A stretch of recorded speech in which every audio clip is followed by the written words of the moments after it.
And we are back for another episode of the Post Republic. It is October 15th, 2025. I'm Adrian here with Silas, Steve, and Tyler. Yo. And Tyler's got that rundown for us. Oh, yeah. It's been a fun week. We got Trump was able to get Hamas to release the final hostages, and Trump is also claiming that the war is over. It is over. We have the government is still shut down. What is it? The third week. We have some leaked texts from alleged young Republicans. And I guess they were making some untoward jokes. Ex-employees are clearly biased against Christians and flagging them as bots. We have the teens who assaulted Big Ballz in Washington, D.C., they all avoid jail time and apparently are just facing probation. Drone strikes against Venezuelan narcoterrorists. We have a new No Kings protest on the 18th coming up, so that'll be fun. Hegseth restricts press access to the Pentagon. Interesting. Minnesota election officials confirm that illegal aliens can vote in state elections using driver's licenses. And the Vatican has built a Muslim prayer room inside the Apostolic Library. And our final story is the UN is trying to impose a global carbon tax, and the White House is fighting against it. Now, I haven't been paying attention as much as I usually do, so please give me the facts. Whoever wants to take a story. I'm kind of curious about this whole leaked text thing. I heard a couple details, and it seems like this is the biggest story, so if you want to take it away, Adrian. Yeah, so there was a text, the Young Republicans group, basically, I think they're congressional staffers. I could be wrong, or just people that work within the Republican Party. Young guys having like a group text where you're just joking around. They mentioned positive things about Hitler, but it was in a joking context. Same with the gas chambers. Just being edgy, because that's a lot of young men. And it's the Overton window has shifted a lot in a lot of ways, but it's just like anti-political correctness, like, shooting the shit with guys, just having fun, right? It comes out, Political releases it, coincidentally, I think on Charlie Kirk's birthday, if I'm right. Of course. Torpedo, and kind of to run, as we were talking pre-show, to run cover for Jay Jones' fiasco, where he literally said, I'll say this again because the media hasn't really covered it much, that he wanted to see Republicans' children die in front of them. And that's being equated almost on that level, but it's trying to take that energy away from that story to some extent. But there's another angle to it as well. But you go ahead, Steve. I was just going to say, Jay Jones also said that he wanted to piss on graves. If he outlived them, he would go piss on their graves. It's definitely a purposeful avoidance of that story, but I yield back to you, Adrian. Well, yeah, so the second part of that story really that then blew up even more was the weak response of so many young Republicans Party people, and then just Republicans in general, who were like, oh, this is the worst thing that's ever been said by anyone, and they should be condemned and thrown away. And it goes back to a quote that I've brought up, where the left will promote and, advocate for their radicals, like Jay Jones. Nobody has called for him to step down in the Democratic Party, as far as I'm aware, including the governor candidate. And on the flip side, the right shuns its radicals. And this wasn't even that radical. It's just dudes like being edgy in a group chat, whatever. But have we learned nothing from the woke era? You don't apologize for shit that's not genuinely worth apologizing for. If there was a Republican who said what Jay Jones said, yeah, that's a different story. And I would want that, like, no, that guy shouldn't fucking be running for office. generally, like children. We're not even talking like, I still think you shouldn't be saying that about your opponent, but the children. It's actually absolutely abhorrent. But that's not the same thing. This is not what this is. It's the old cancel culture thing, and they go ahead and they apologize and they cuck to it essentially. And I give JD Vance a lot of credit. He responded to it and said, basically, I can try to find the tweet, but he was pretty much saying like, this isn't worth this level of condemnation about it. It's like guys being stupid in a group chat. Like that's basically the end of the story. So for you to respond, the Republicans who cuck to it is embarrassing. Truly. Seriously, have you learned nothing? This is a playbook. You don't just step into it. And if you apologize, it does nothing.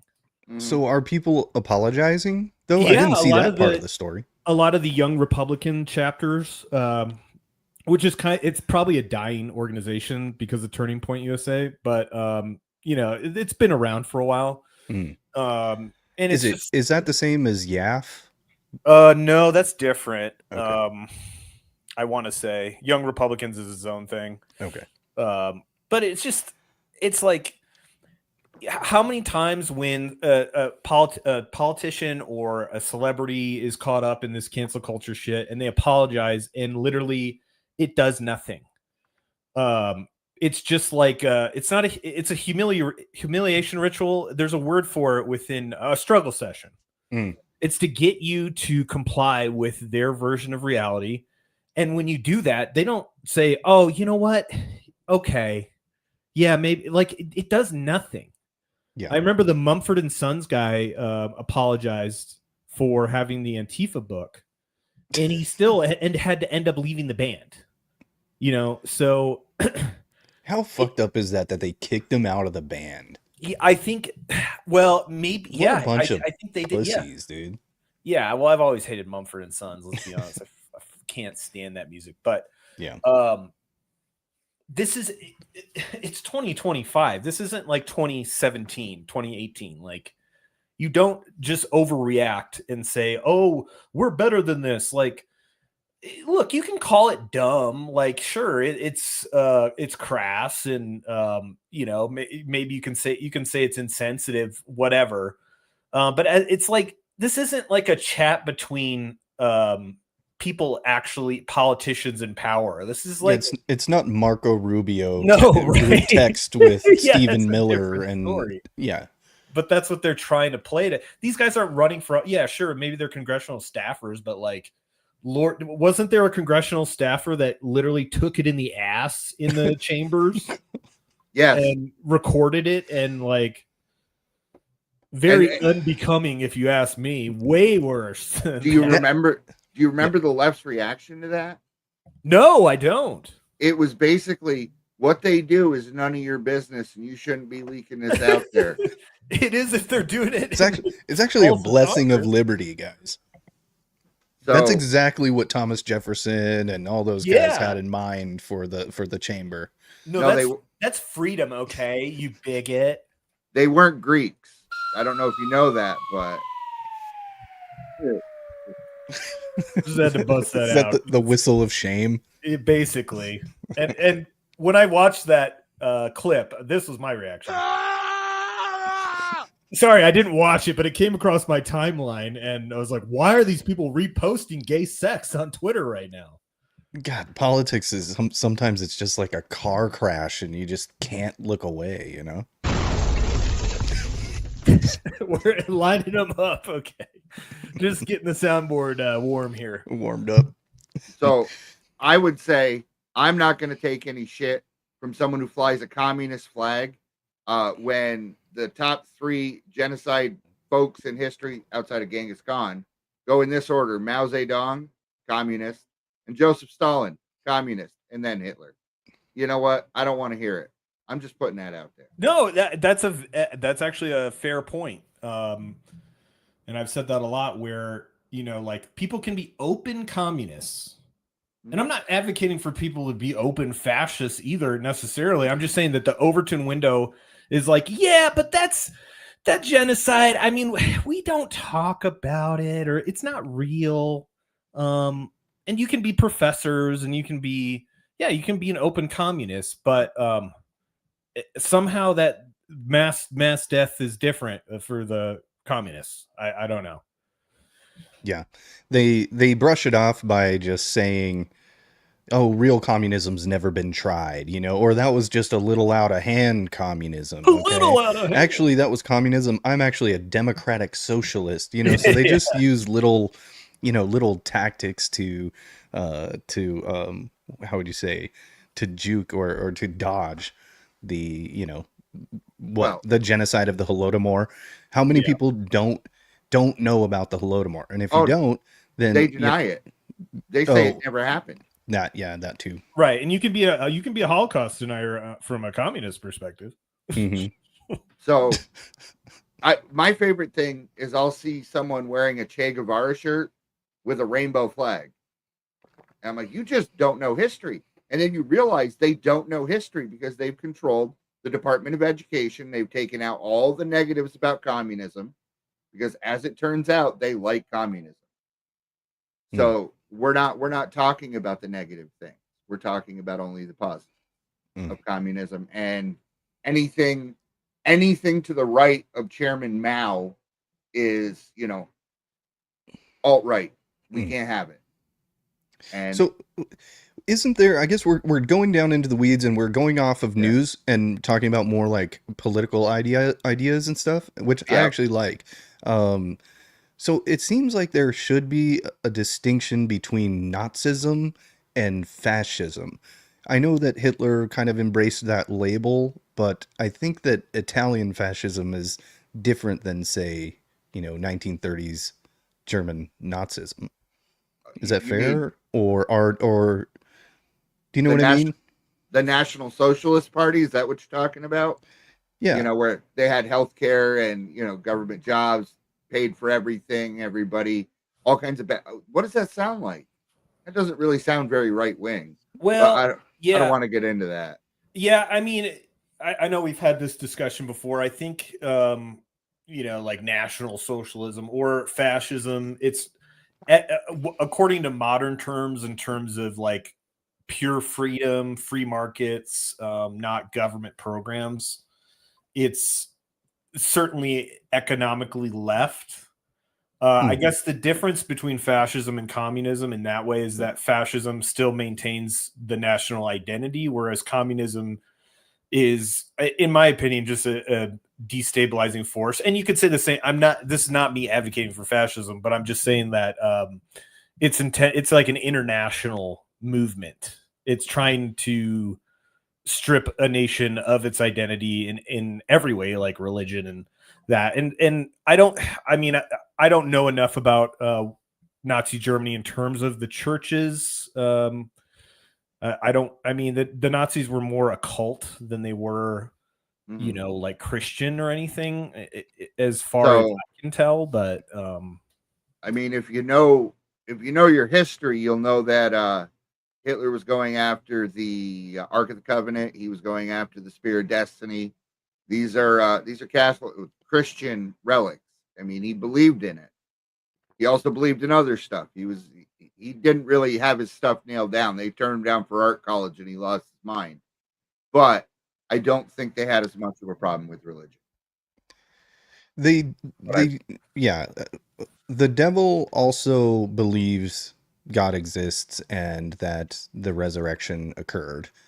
So I think them going after those relics of Christendom or Christian history, I don't know if that's what you're saying, that they had a veneration for Christian relics. Let me clarify. First of all, the devil doesn't think that. He knows that because he kind of witnessed it. Second of all, it's not so much a veneration. And I'm also not saying they're right or good or anything like that, but they definitely, as a state, have no opinion on religion. Whereas communism, you have to eliminate religion because the state has to be the god. And you see it in leftists. That's why most of them do not believe in God, or they believe in all that other stuff. Transgenderism or climatism, paganism, I'm a witch, I'm a warlock, I'm a whatever. That kind of is where that comes from, I think. Lots of witchcraft on the left. Yeah. I don't like it. Well, I mean, yeah, Marx was into satanic stuff, if I can remember correctly. I know he wrote some, I don't know if it was poems or some different weird stuff about it. But I mean, if you're, we've talked a lot about Satanism on this show. And one of the things, I actually did another show about it, but the thing about Satanism isn't necessarily to get people to believe in Satanism. It's to get them to believe in nothing. Because if you talk to people who are in the Satanic Temple, a lot of them will be like, "Oh, I don't believe in Satan. I just do all of these. So what are the rituals for? Oh, it's not. I don't believe in Satan. It's fun. I think, sure, it's edgelord stuff, but I think to some extent, maybe they actually do believe that, but it just shows you the absurdity where they're dedicating their life to something that they themselves don't believe in, which allows the absence of a belief in a higher power, quote unquote, to be filled in with satanic stuff. Literally, they don't even realize how much of a mindfuck they're putting themselves through. But relating it back to Marx and communism, if you're anti-religion, if you want the state to be God, a satanic belief system or ideology can go hand in hand with that. And if we look at the cultural Marxism that's been going on, that there was a certain school, the Frankfurt School, that pivoted from the economic stuff more to cultural issues. The witchcraft and how many queer witches do you see on Instagram? Like, I'm queer and I do witchy things. Like, it's very trendy, but it's trendy for that reason, because the culture has been shifted to nihilism, Satanism, hedonism, and just nonsensical postmodernism. But yeah, that's my take on it. What's the saying? Do as you will is the whole of the law. Yeah, that's a power.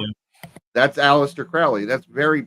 It's not powerful in like a good way, but it's a very powerful statement.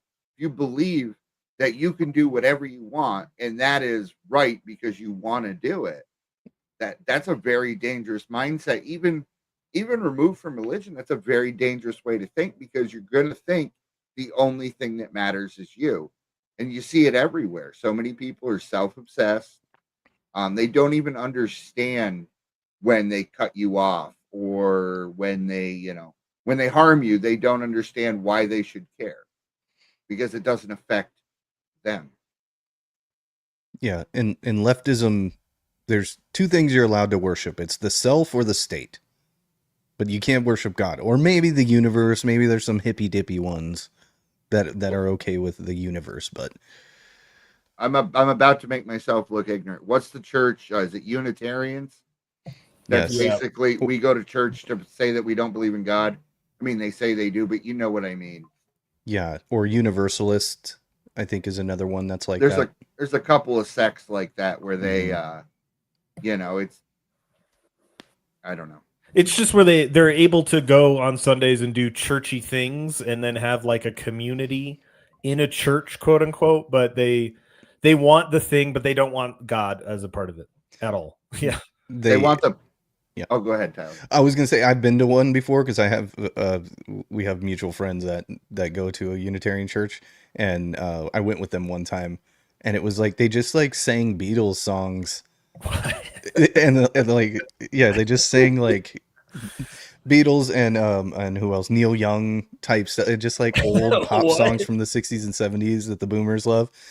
And and that was it. But it was in an old church, though. It was like in an old beautiful church. And so when I like got there, I was like, oh yeah, all right, that's kind of cool. They invited me to church. Let's see.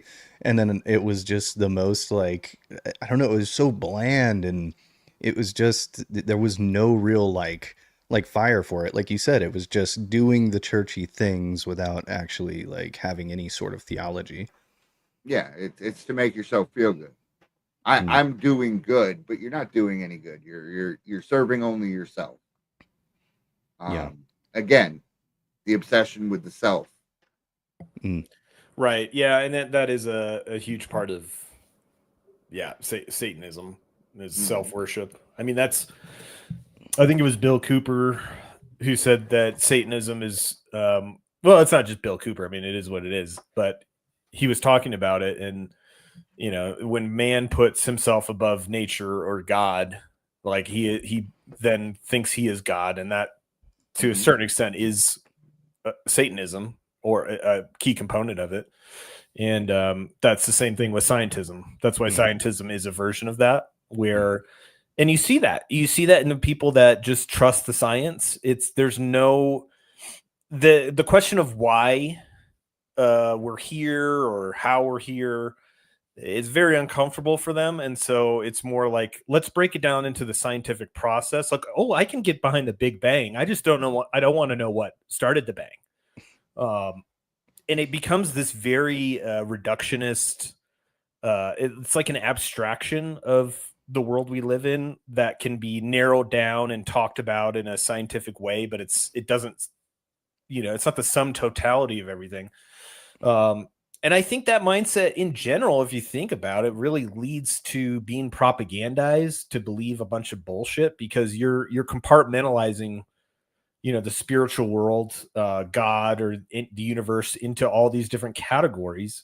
And so people are primed to accept the scientific authority because they've shunned the authority on the author. When you constantly bombard people with subliminal messaging, some overt messaging for years and years, decades, if not, the better part of a century of a scientific worldview where everything is explained by science, we don't need any sort of spiritual, spiritual language is just gibberish. And so we can look to science to answer all of the relevant questions. When you constantly bombard people with that, and then you give them a constant slow drip of fluoride that calcifies the pineal gland, and then it stops people from being spiritual and asking big questions. I mean, geez, you see a society like we do of people who don't ask why because their pineal glands are calcified. Nailed it. We should just wrap the show up after that. All right. And I got gonged. Yeah, there's good gongs and bad gongs, everybody. You'll see it used both positive and negative. Yeah, no, that's exactly right. Our most primal force is our free will, so that actually our will rests within our mental state on being able to act or react to what we encounter. So that's really what they aim to program, is our subconscious state of mind, which will direct our actions throughout our life, So their goal really is to, like you said, invert what is natural towards this like a division of those that have their will focused on prioritizing their individual well-being, and then the others that are choosing to pretty much consider all around them as part of their drive and motivation. So real quick, you touched on something and it kind of lit something up in my head. You talked about free will. I would say the people who worship the self, the Satanists, they have the illusion of free will, because they're allowed to do, they're like a dog with an invisible fence. Yeah. We can do whatever we want as long as we, we say that boys can be girls. We say that we don't listen to Robert Malone or Pierre Corey. We don't listen to them, but we believe in science. Never mind, they are science. Whereas someone who has a spiritual connection actually does have more free will, to the way I see it. Right. Yeah. That's why I was saying they aim for our subconscious mind and the mental state, because from there they can pull the strings whichever way they want. Really, they trick them into thinking they made up their own mind. That is why you will see people at protests, and they have people watching out for people on the right with cameras, because they'll walk up to him and say, "What are you protesting?" Trump. Why? Because he's bad. What do you do? I don't know. Let me look at my pamphlet. Yeah. Let me read that sign over there. That's always the funniest thing about those man in the street videos, is the fact that somebody has to police the speech of the people who are there to voice their speech, and they support the same thing. Does anyone see how absurd that is? Well, we all do, except for them, because what invariably happens is someone will come up and say, "Don't talk to them. No, I got this." And then they'll say the most out of pocket stuff ever.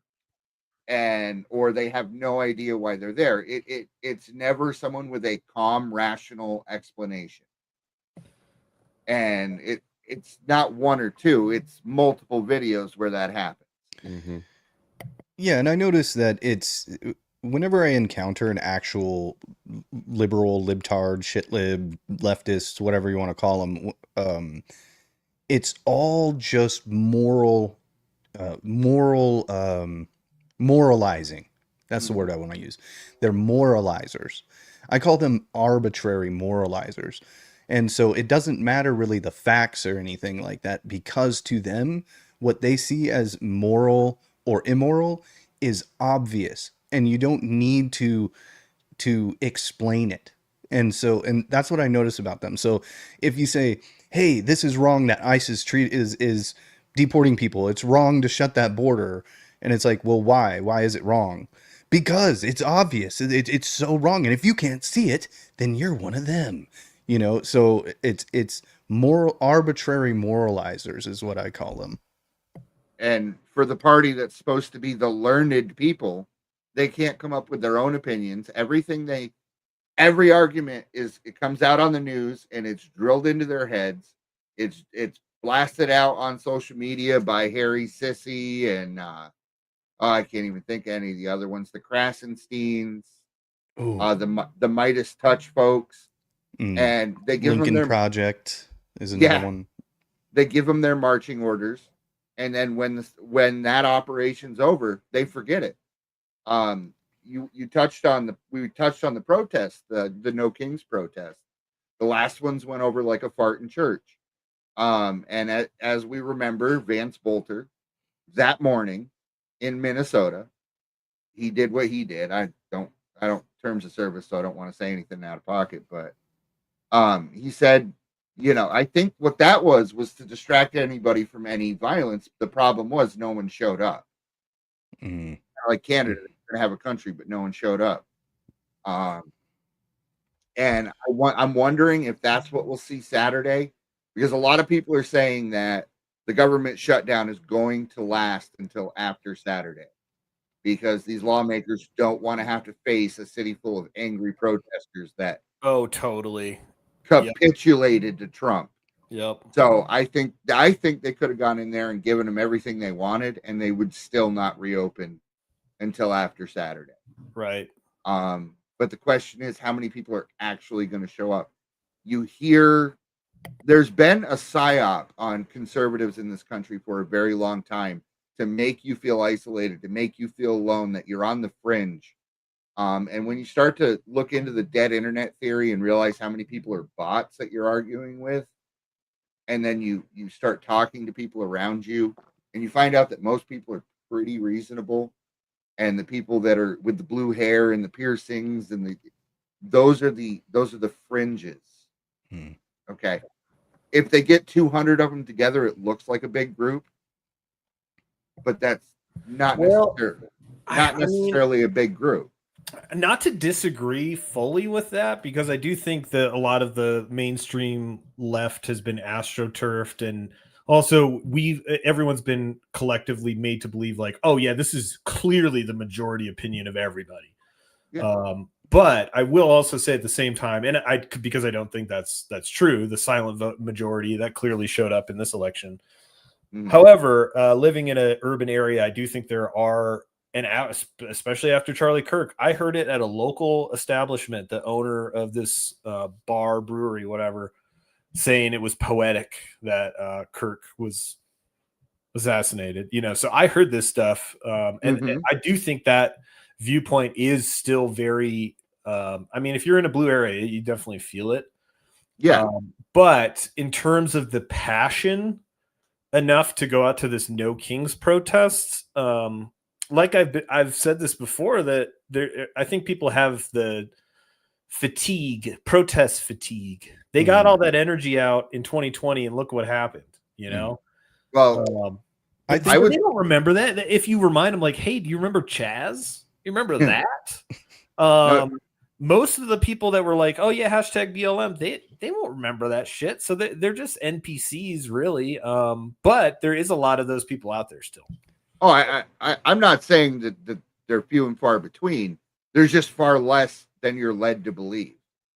Well, the No Kings protests are going to be huge, and it's because they're paying the people to come. They're paying people to come and protest, but also because there's a ton of boomer shit libs that are all retired and don't have anything else to do.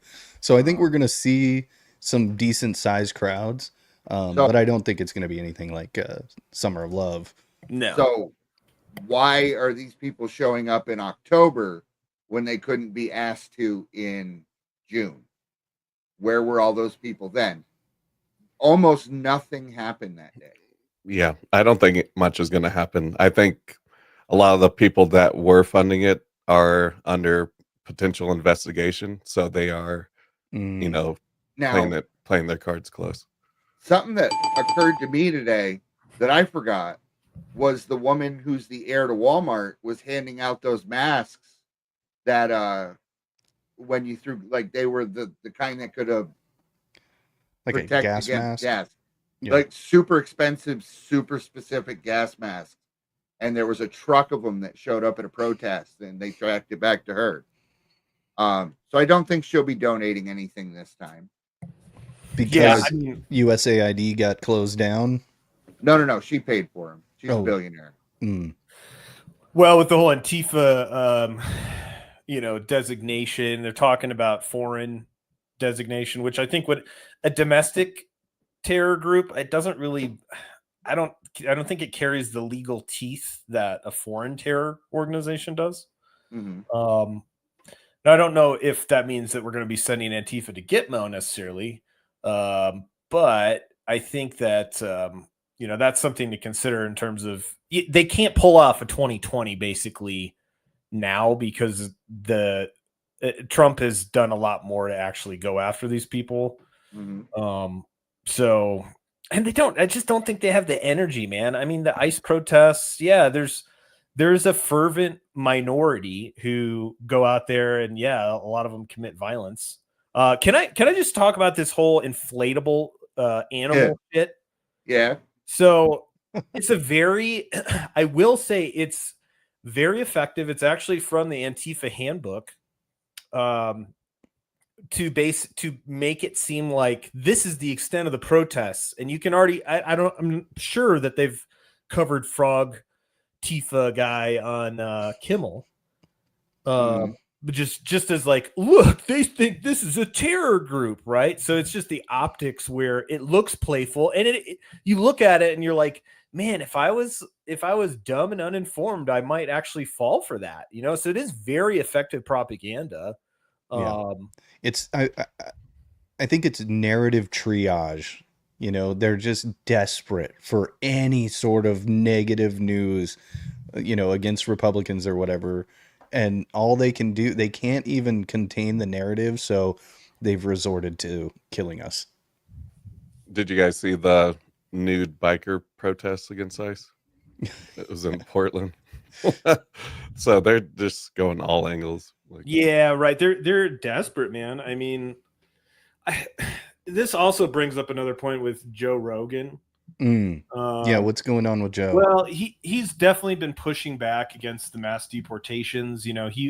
Which is confusing because it's like, Joe, I mean, deportations means anyone in the country illegally. It's if you want to enforce the law, you have to actually enforce the law. And sure, not all of them are going to be violent gang members. And you can understand. I knew this before this whole thing was going to happen, that a lot of people who were, moderates or centrists or ex-liberals, quote unquote, that the compassionate heart, having a heart thing that he talked about on his show can take over, because it's not pleasant. It's like, but enforcing the law is also not pleasant in general. So if we are to deal with this problem, which was created in large part by Biden, at least in the recent surge, that humanitarian crisis that now, like, if you're trying to enforce the law instead of just legalizing everybody, you have to do that. And it's not going to be pretty, but like, are we really at this point? Like, Joe is supposedly the alpha male podcaster. But it's like he gets convinced by that more feminine argument. He gets stuck in his feels, is kind of the way I would say it. And policing is ugly. That's the harsh reality. Policing is ugly, especially out of context. And that was always my fear. My fear was MAGA, the right. We're going to lose the midterms. We're going to lose the next election because we want those deportations, and it's going to look so ugly that all Americans are just going to reject it because how good they are with propaganda. And I was surprised not to see that backlash sooner, but you are seeing it in somebody like Joe Rogan. So real quick, Adrian, have you seen what Kimmel said about Antifa? Yeah, what, it doesn't exist or something? No. Hold on, I'm gonna share it for all the folks who haven't seen it.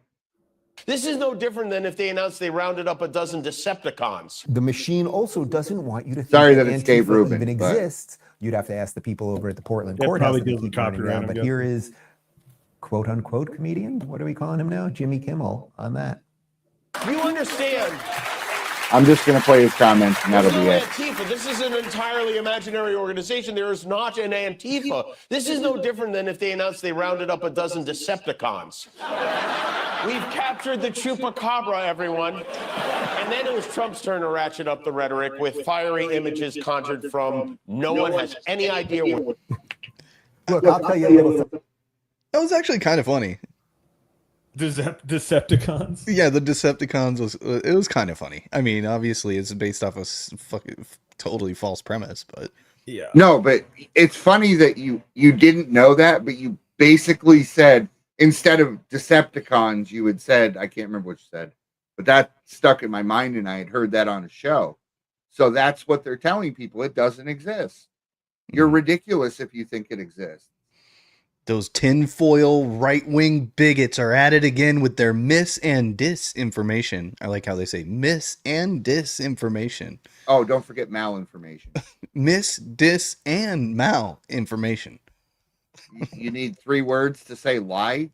This is why nobody can communicate with you. But it's not a lie, Steve. It's not always a lie. It's just, it's mean. It's mean information. It's inconvenient.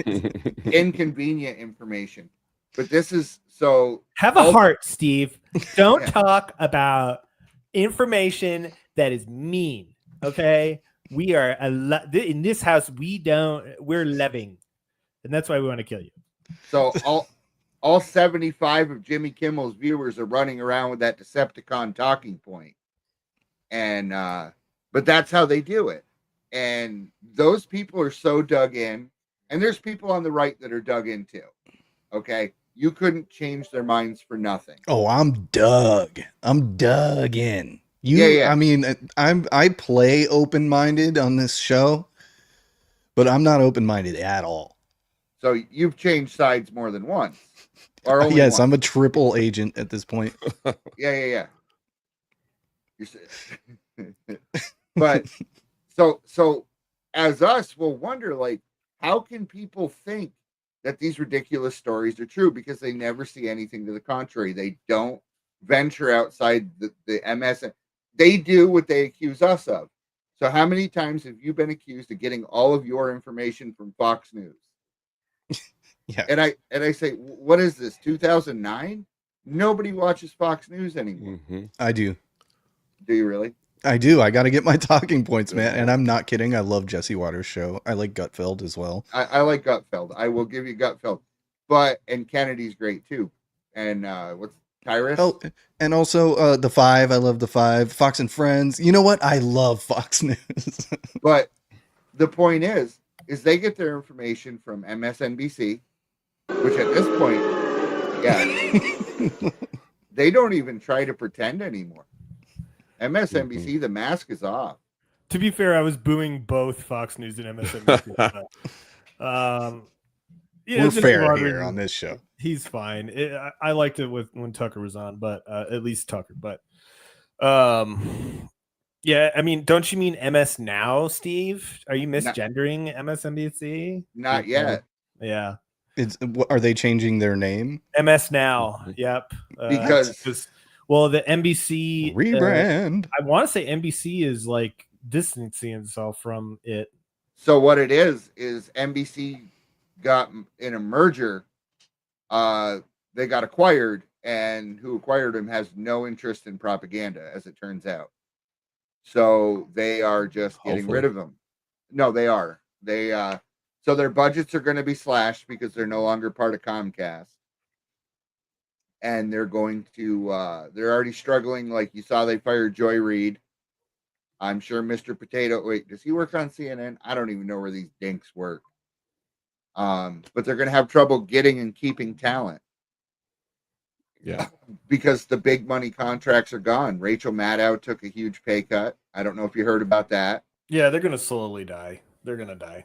She, what was she making? Something like $300,000 a day every day of the year, but she only worked Mondays. Jeez. And yeah, she made like $90 million a year or something like that. Yeah, and she went down to 1 day a week. It's like what a gig that is. She did that before the pay cut. Proper communist oligarch, if you ask me. Another person, you mentioned Joe Rogan, Have a Heart. You know, we went over to MSDNC or MS Now. But somebody else who I've seen actually pivoting a little bit is Tony Hinchcliffe.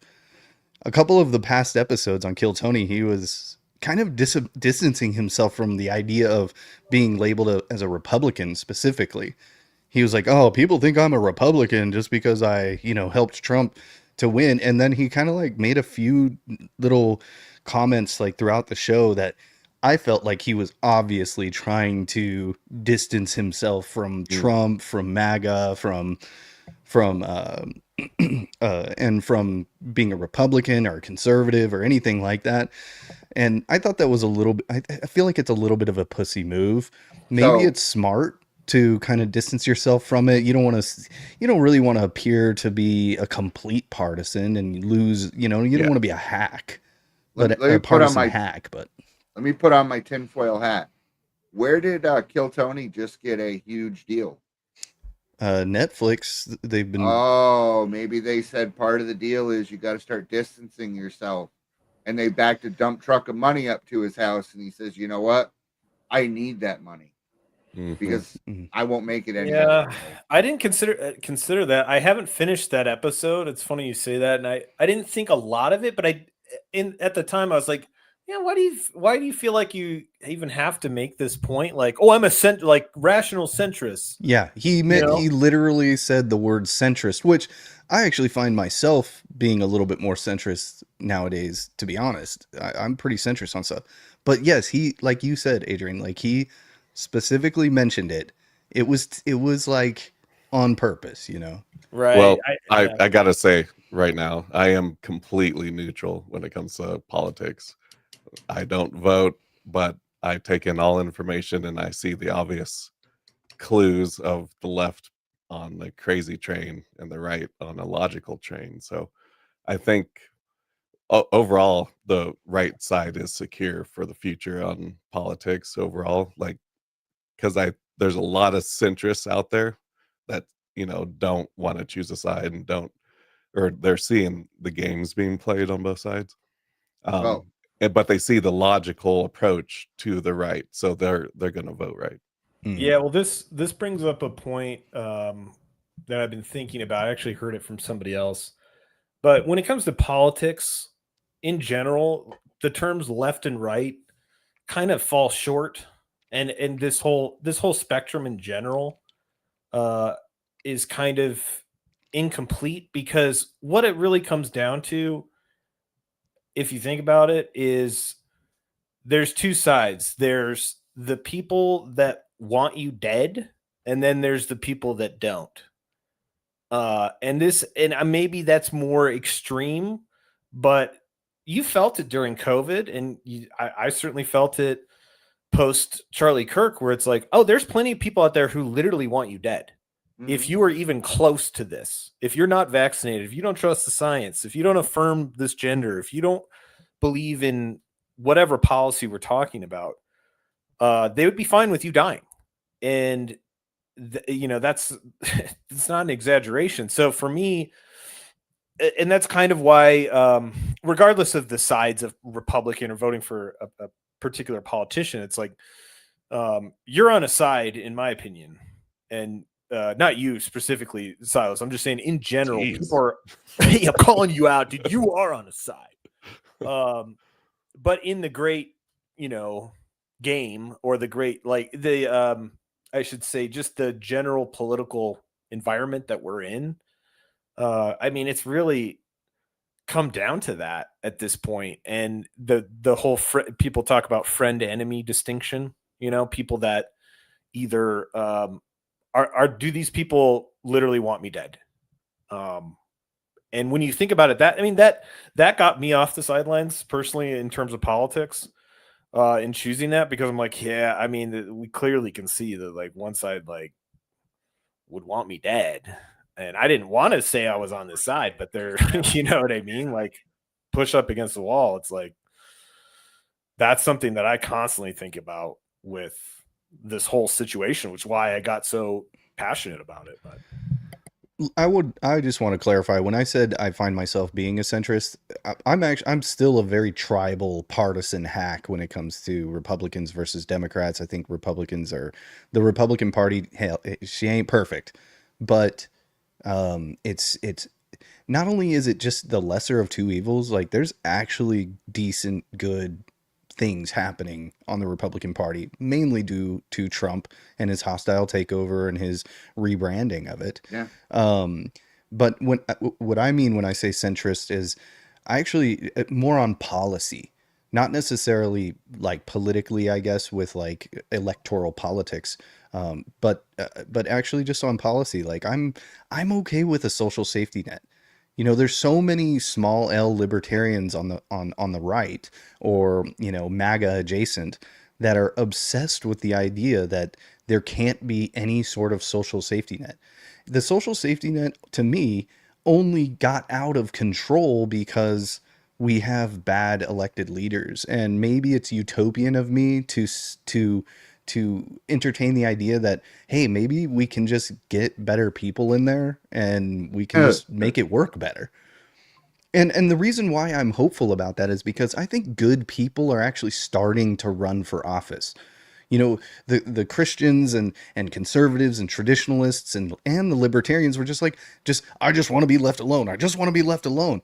And now, especially after COVID, a lot of people that weren't politically involved are starting to get involved. And Christians specifically are starting to get over their allergic reaction to getting involved with politics, but also seeking political power. So we're seeing a huge shift right now which could last for 50, 60, 70, maybe even 100, 200 years, of a change of people, good people, actually getting involved and stop being like, oh, just leave me alone, because they're not going to leave you alone. So we're seeing a whole different level of politician nowadays than we were, I'd say, in the past like 40 years. And I got to give Trump credit for that. Him coming in as an outsider has inspired a ton of people to actually get involved and run decent campaigns. And I love the idea of an everyman politician that's funded by the people. It's possible. So maybe it's utopian of me to think that we can actually wrangle the federal government, wrangle the beast, and actually wield the power justly, but I don't know. Probably not. Yeah, it's going to take an awful lot. And as far as like the whole the right left dichotomy, I mean that's kind of for children. It's a team sport. Hmm. I'm going to point something out, and you're all going to look at me like, duh. But Republicans run on gun rights, and Democrats run on abortion rights, and they have my entire life, and neither side has fixed it. Because if they fix it, there's nothing to run on. Their policies are set up to divide people into two camps so that nobody can agree. There shouldn't really be parties, but I understand why there is. Because if there was no parties, you would have 534 people who didn't agree on anything. Kind of like now. But they wouldn't have little letters next to their name. I'm hard pressed to think of too many Democrats in my lifetime that I've liked, but it's because they advocate for a lot of things that I don't care for. I'm okay with people having like you say, a social safety net, but the problem is, look at what Social Security was, and look what it is now. Originally, you would work, you would pay into it. When your time came, you would take money out. Now they were paying Social Security checks to people who were older than America, who were long dead before the program even existed. And we chuckled at it. It was kind of funny, except no, it's not, because you can't have a system paying 6 people for every person paying into it. Yeah, I mean, there's always going to be fraud with these types of government programs, and I actually would, again, as a post-libertarian, I've come around to more, not in the way that it's carried out necessarily, but socialized programs. But something about that's kind of lost in history is mutual aid societies back in like the 20s and 30s, prior to there being Social Security, healthcare, unemployment. There were mutual aid societies, and you paid in very small amount, and they would because it was like a kind of like how health shares now are an alternative to health insurance. It was like that, but on a local level, so you could qualify for all these benefits, and it was doled out by being a part of this society. And it's a lot easier to control that. Now, what happened was the American Medical Association, because there were you got health insurance through the mutual aid society. The AMA came in, I think in the 40s or 50s, and said no doctors can practice medicine at these mutual aid societies. So it was, you could say like, oh, that was capitalist, but it was just it was actually anti-free market. It was just monopolizing the medical system. Oh. And I think all these answers exist in general, political and social. I do think it's a little bit easier to carry out at a local level like that, but the system just has to allow for it.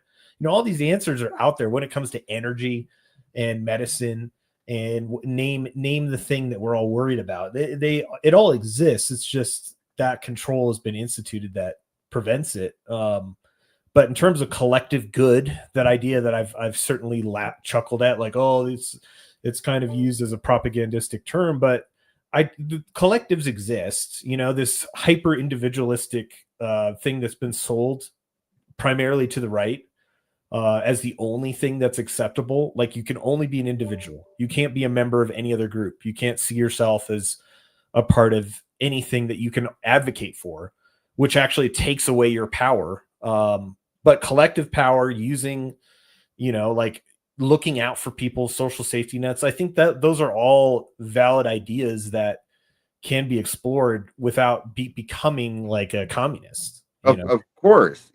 It doesn't have to be all or nothing. Yeah. It doesn't have to be in a program that you can abuse.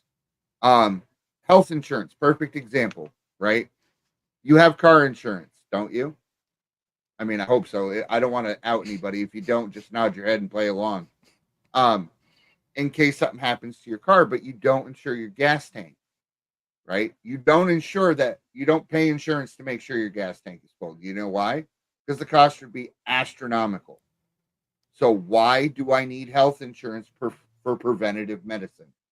That health insurance shouldn't touch that. Health insurance should be for catastrophes. If you took that out of it, the cost of it would deflate rapidly. Okay. But so we all know that health insurance charges 4 times, or the hospital bills your insurance 4 times what it costs, because they know that they're going to get whittled down to a fourth. When you go, they charge you 4 times and you don't have the power to whittle them down. Right. But and this is the false dichotomy that we're in when it comes to, we can all look at the American healthcare system and say like it's incredibly it's expensive. Mm-hmm. And it's not needlessly. You do get the best care probably arguably in the world if you can afford it. But at the same time, that system is paired up against what's happened in countries like Canada and Europe, where, and this is an issue I've wanted to talk about for a while, where it was revealed that Canada killed more people with MAID, the assisted suicide program, than people died of gun violence in the United States. Yeah. And so you switch that incentive system to basically like, well, this is going to cost a lot of money to give this person this care. We'll just legalize assisted suicide. And I mean, 16,500 people in 2024, I want to say. Wow. That's a lot of people, and it's gone up exponentially. And do you think there are 16,500 people in terrible, agonizing pain that are just wanting to end their life? Or is it, hey, we're being suggested this, you should just, there's been so many of those cases. And so that's always my fear. And especially after COVID, I'm very weary of like, yeah, let's just put it in the hands of the government. I do think there's a third way that we could explore, like I said, with mutual aid societies or something similar, but there's so much red tape and regulation that happens to prevent actual free market solutions. But yeah, I don't want to be killed by my government either. So that you just said the answer: free market. So there's so much red tape to open up a hospital or a doctor's office. Get rid of that red tape. Let the free market decide. Let people go, and if they have a good experience, they'll say, yeah, go here. They have a bad experience, they'll say, hey, don't go there. But don't tell me that because I work at company A and their HMO only allows me to go to this doctor, that's the only doctor I can go to. It's 3 towns over and they're 3.5 months behind, which does happen. No. Let this guy go to medical college and open up a doctor's shop right down the street. Yeah. Something I'm less centrist about. Sorry, I didn't mean to cut you off, Steve. Yeah, you're fine, buddy. Okay. Something I'm less centrist about is regulation and over-regulation. I don't think that having a social safety net for things like, to help people pay for food and stuff like that, or single moms to pay for food or whatever. Mm-hmm. But like you hit the nail on the head, Steve, about the regulation. That's what actually strangles the free market and doesn't allow it to do its job. And, they probably do that on purpose so that way they can say, hey, look at, see the health, the free market doesn't work. And so the government needs to step in and come up with a solution or whatever, which always ends up in more power for the government and such. So I'm generally against like over regulation, but okay with some sort of social safety net. And it makes sense that it actually came down to the conversation, the topic actually steered into healthcare because, I think that's all that the Democrats have right now, because I think that Medicaid for all, those types of things, and like healthcare and cheaper healthcare really resonate a lot with voters, for better or worse. And so, the Democrats really need to run on that. I don't want to help them at all, but that's what they should just be hammering home, because Republicans are generally against that. Generally against like nationalized healthcare and Medicaid for all and stuff like that. And so for good reason, but it's so much more politically palatable to be like, every person deserves to have healthcare. Like, oh, and if you take it away, you're murdering people. So I guess on healthcare, I think I'm a little bit less centrist and a little bit more free market. But like you said, it's the regulations that are actually strangling the free market and not allowing it to work out. But at the same time, You know, I'm not a libertarian who's going to worship at the altar of the free market either. So No. You know, But Well- as long as someone's qualified and they know what they're doing, there's no reason they should not be able to open a doctor's office and say, come on in, get your preventative care. We're going to check your blood pressure. We're going to catch stuff early before it turns into cancer. I personally have not been to a doctor since Bush was president. Well, Steve, I mean, cannot afford it. this kind of goes back to your point about, they run on abortion and gun rights, but they never solve either of them. When it comes to cancer, they're never going to solve that problem because there's all these industries built around it. It's the same thing we talked about last time with colleges. You know, I'd love to see the college system as a whole just completely, let me hold on. I got a way to explain it. I'd like to see that, but unfortunately, their entire economy is built around this false market.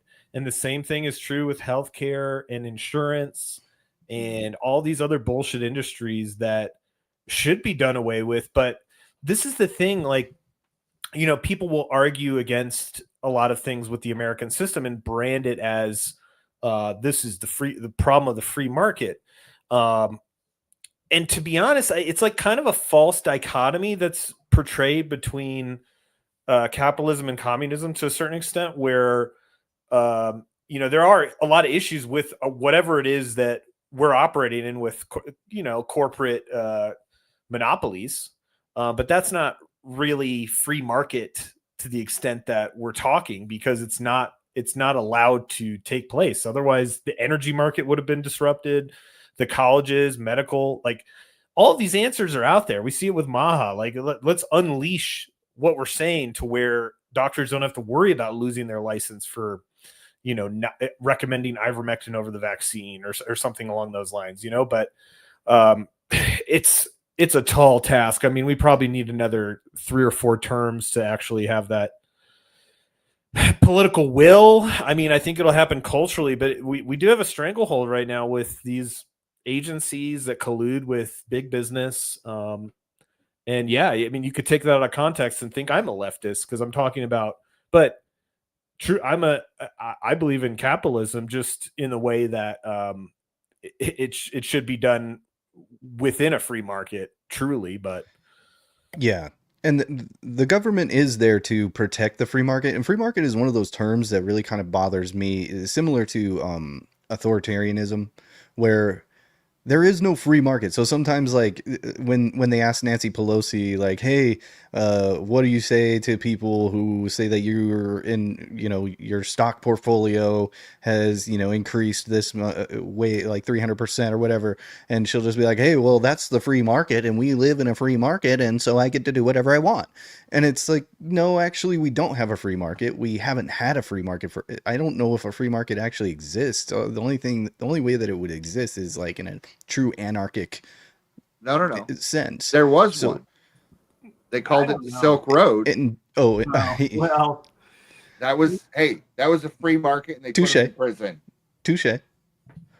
But the Silk Road had a philosopher king at the top that was, imposing his moral values. Was he? You could buy guns, you could buy hitmen, you could buy drugs. It didn't matter. But you couldn't buy CP, right? So there was a limit, I think. Well, I agree with that limit, by the way. I'm no. Hey, you're not in a free market, man. See, this is what a true libertarian they have that problem. That's why I'm not a libertarian. No. Look what happened to Ian Watkins. He had a pretty bad Saturday. I don't know if you heard. Did you not? No. Do you guys remember the band Lost Prophets? Sounds familiar. They were early 2000s. Anyway, the lead singer in 2013 went to prison in England for just a hair under 30 years for the worst offenses. I'm not going to say them. He didn't survive Saturday. It took them over there 12 years to catch him. Oh, wow. And it wasn't the first time they went after him. If I would have known, I would have told you off air. But that kind of stuff, that's not a market thing. That is impending on someone else's rights thing. Because to create it, you have to hurt someone. Yeah, it violates the the NAP, the non-aggression principle, and children that I used to be a huge fan and still am of Michael Malice. He's an anarchist, like a full-on anarchist, and he says one of the best objections. Well, there's two objections that he finds very difficult to overcome, and that comes down to child abuse and nuclear weapons. So those are two issues that he has a really hard time of actually, coming up with a coherent strategy for dealing with that in an anarchic system, and I think he's right, and I think it's good to steel man, your opponent's arguments like that. No, they're pretty easy. Child abuse, someone else is going to come abuse you, and it's going to be okay that they did it. That's all there is to it. And I'm not one of these, I'm not one of these like psychopaths about it, but if you're going to hurt anyone, I think you open yourself up to get hurt. That's just all there is to it. You go and you punch some random guy in the face. Don't be surprised when his brother comes and punches you in yours. You hurt someone who is defenseless. Prepare to be defenseless yourself. And in anarchy, that would be what would happen. Mob rule. Well, yeah, I mean, that's why, I used to identify as an ANCAP, anarcho-capitalist. And, when you just view the state as the problem of everything, then it's easy to forget that if the state went away, all of the issues of the people, of the different groups of people, would not go away, and they would create a state almost immediately. It may not be called a state, but it would be a state. It would somebody would have the monopoly on violence, and that would happen organically. And I think why I dropped it ultimately was because it was a utopian idea of what humans could be a few hundred years into the future when we have become truly actualized collectively somehow, which I'm kind of skeptical that every single person is even capable of doing that, to be honest. But I'm like when I realize that our current predicament, you can't just do away with all order, because that's how we've operated and will operate. So I just don't see it ever happening. But the funniest is everyone pictures Mad Max in their head. Chaz is what happens. They had a police force in Chaz. I don't know if you know that. They deputized people in there to go around and almost immediately. So it turned out they didn't want to defund law enforcement. They just wanted to defund the actual law enforcement. No, they wanted to be law enforcement. Of course, they wanted to enforce their law. Right. That's what happens. Everybody thinks it's going to be roving packs of bandits. It will not. It will be coalitions formed along the weirdest lines you can imagine. We can't imagine it because it hasn't happened. But when society breaks down, like if there's a solar flare and all the electronics go out, it's going to get wild. And it's not going to look anything like what you pictured. I picture pure violent chaos. Maybe for a little while, but not for very long. It's unsustainable. Pure violent. I mean, eventually somebody will just gain enough power or something like that to where someone will quell revolutions. Yeah, they'll establish order again. Exactly. I think we have the privilege of having lived in a society with a semblance of order for a very long time, generations. No one alive today has experienced true anarchy, at least in the United States, I should say. In other countries for sure, but I'm just specifically talking about the Western nations. I'm sure all our listeners in Haiti were about to be like, they're probably just giving me a but yeah, I mean, honestly, I think just within our society we have that idea, so we can entertain the concept of like, oh, well, yeah, if we didn't have a government, because we haven't actually experienced that in a while. And if you didn't, then you would probably forget the fact that a Chaz or a Haiti or, pick your apocalyptic movie would happen, because unfortunately we saw in 2020, like the thin veneer of society just peeled back and people just started blowing up buildings. So I don't know if you guys know this, but there around the world right now, there is a shift to the right. It's not just America. Outside of Canada, you have Javier Milei. You have all those elections. They keep arresting people to stop over in Europe. Is it Myanmar? Some country just had a boogaloo. You guys? I don't know if that was right leaning though, per se. In was it Myanmar? Maybe I was thinking no. Nepal. Madagascar just popped off. Okay. In like the last week, we didn't hear about it because it's small and there's no dancing hippos, so they weren't interested in letting us know. I think these are ops, to be honest with you, specifically in Madagascar and probably Nepal, because it's being done through Discord. So that to me, just, I don't know if you remember the Arab Spring. A lot of that was done with the State Department. That was like they overthrew governments throughout the Middle East, and so this is a tactic that they use. The same with Soros and color revolutions and all that. So I'm always skeptical of it, but they're not to totally dismiss your point about the world having a shift towards the right, and in countries like Germany and France and the UK.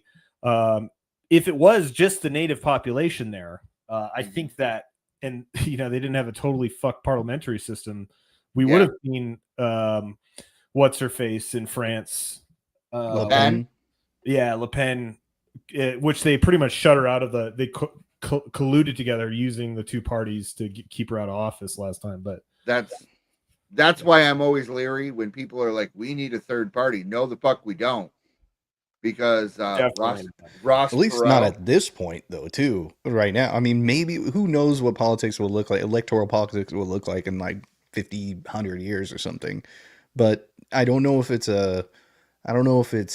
axiomatic that third parties or multiple parties can't work. But definitely right now, it's a horrible idea. I'd really like to get away from parties, to be honest with you. I would rather someone come out but here's the problem. You got 20 candidates, let's say, for president, and there's too much selection. And so people are just going to so if the news comes on and they say Jimmy Nutsack here is most popular, you're going to get a ton of people who vote for him just because they want to say they voted for the winner. And then you'll get a ton of people who vote for the second place candidate just to say they voted against it. So a lot of good ideas get lost that way. I don't know what the answer is, but what we're doing now isn't it. Well, there's trade, like we've said many times, there's trade-offs to everything. So with a parliamentary system, you get more options, but do you?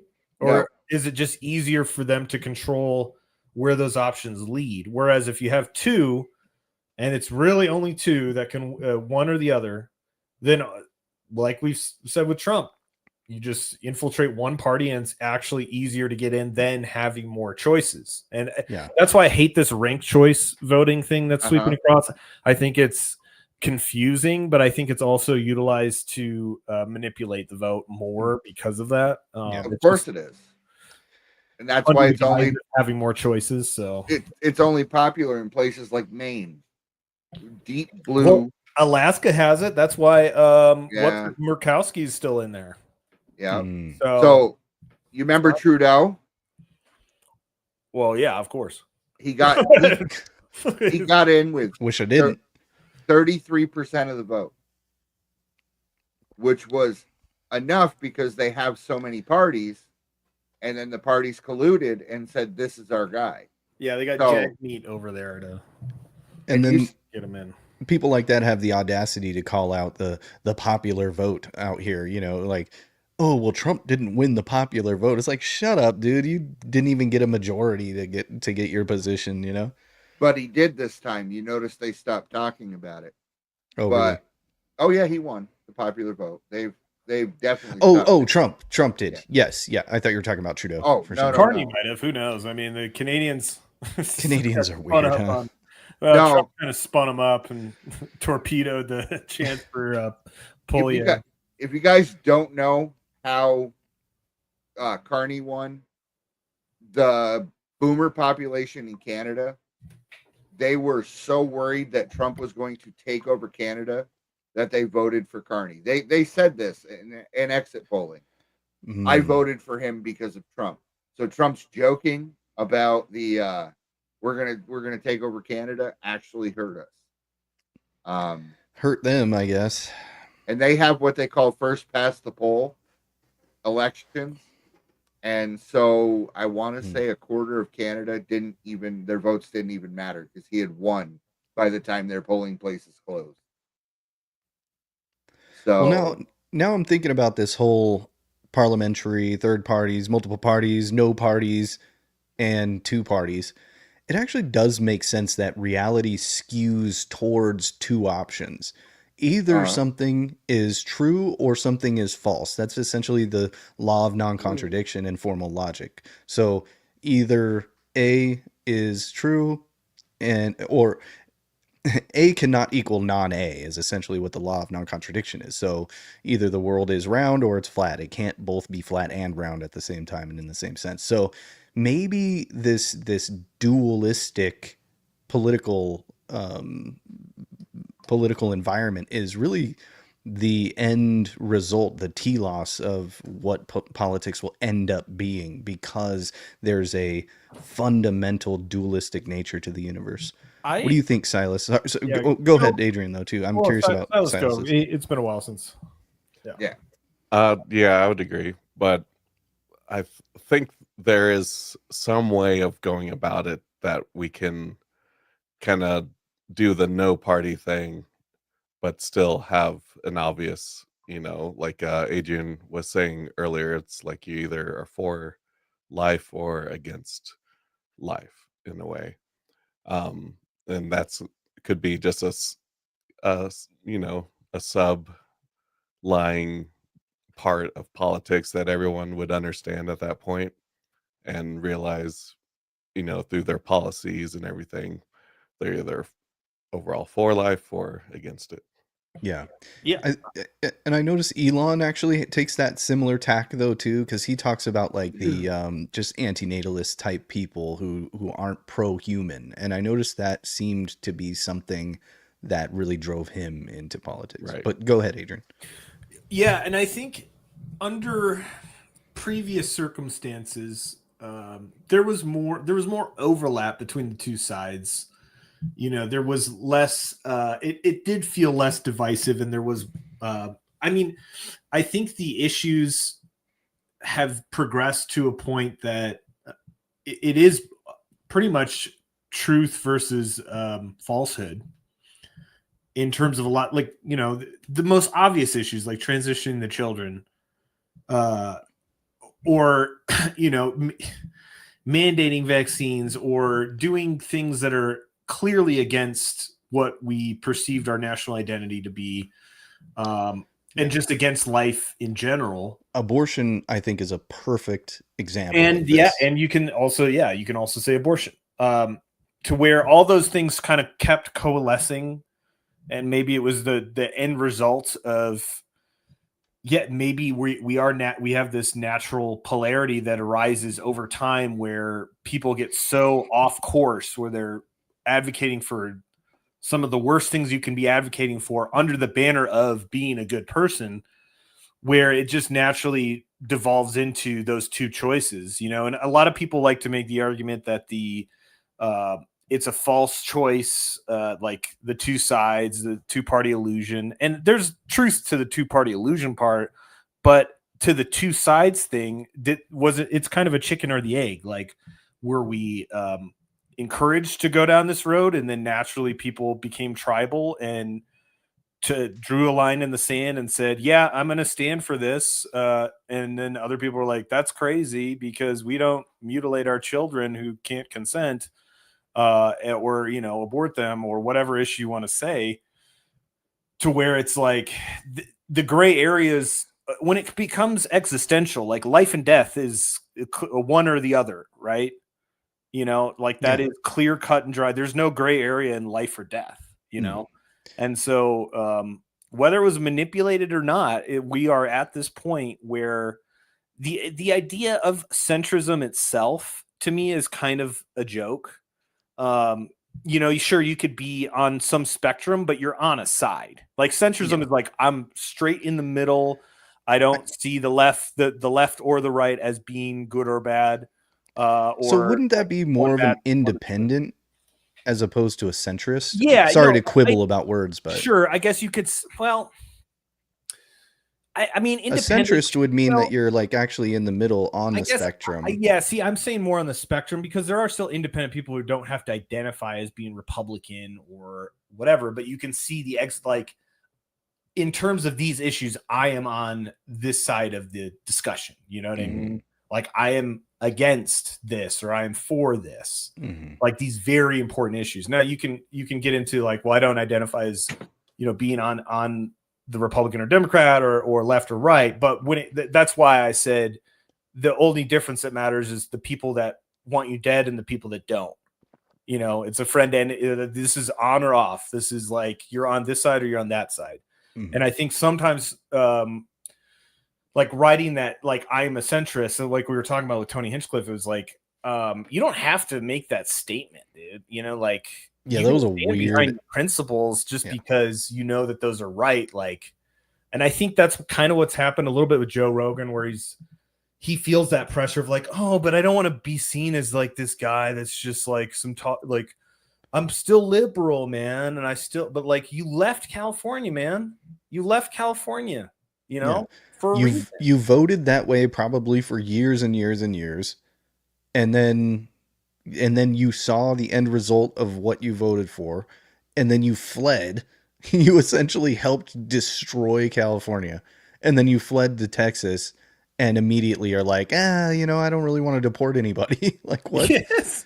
And he talks about landscapers and stuff. I'm like, Joe, are you talking about your landscapers? Like, is this self-interested right now or what?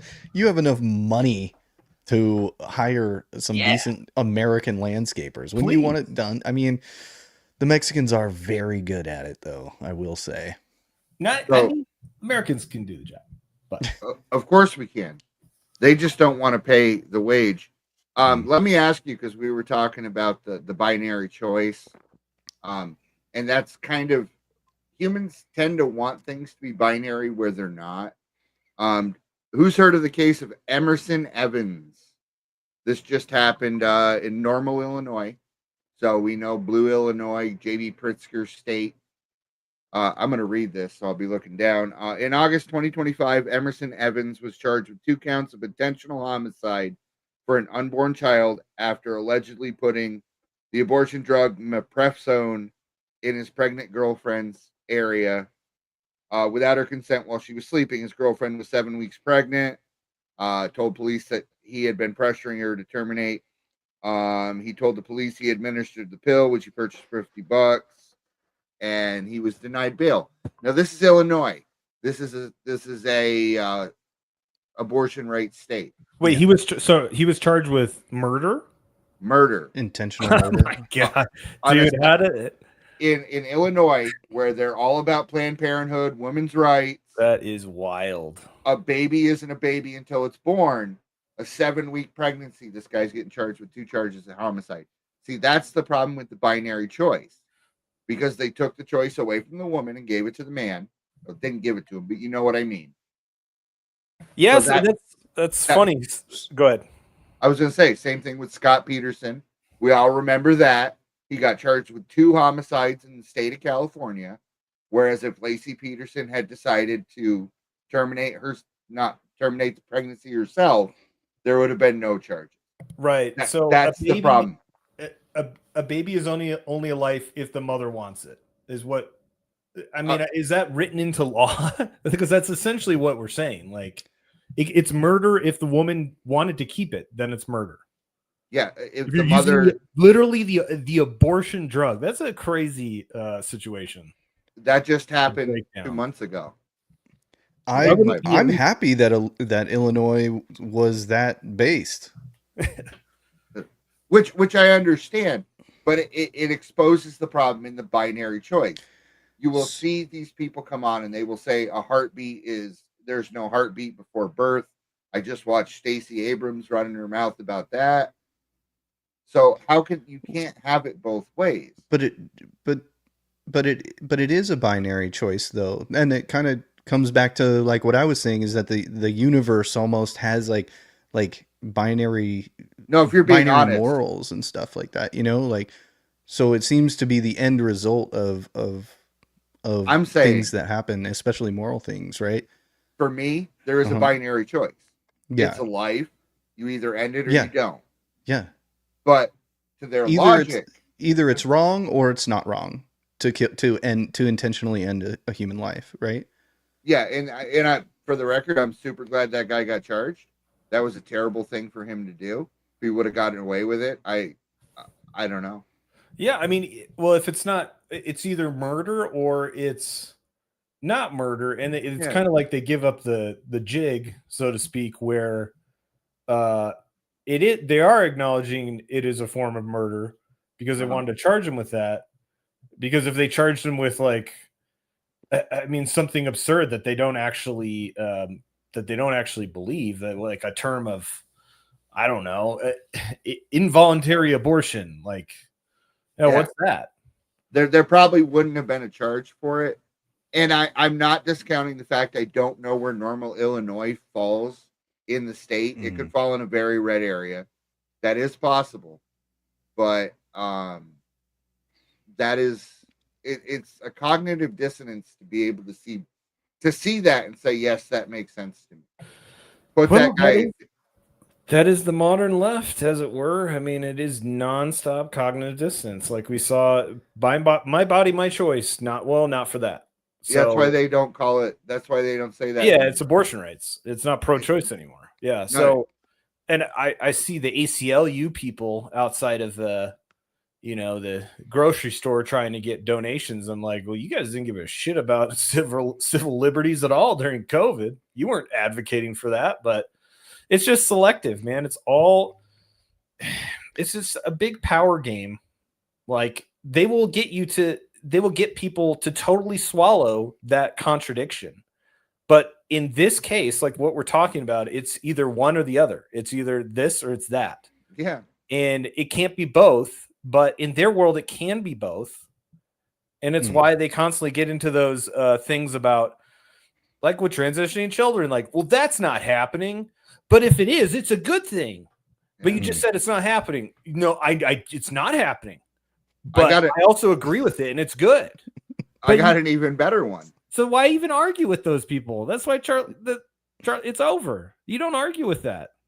Do you remember? You can't argue with both sides at the same time.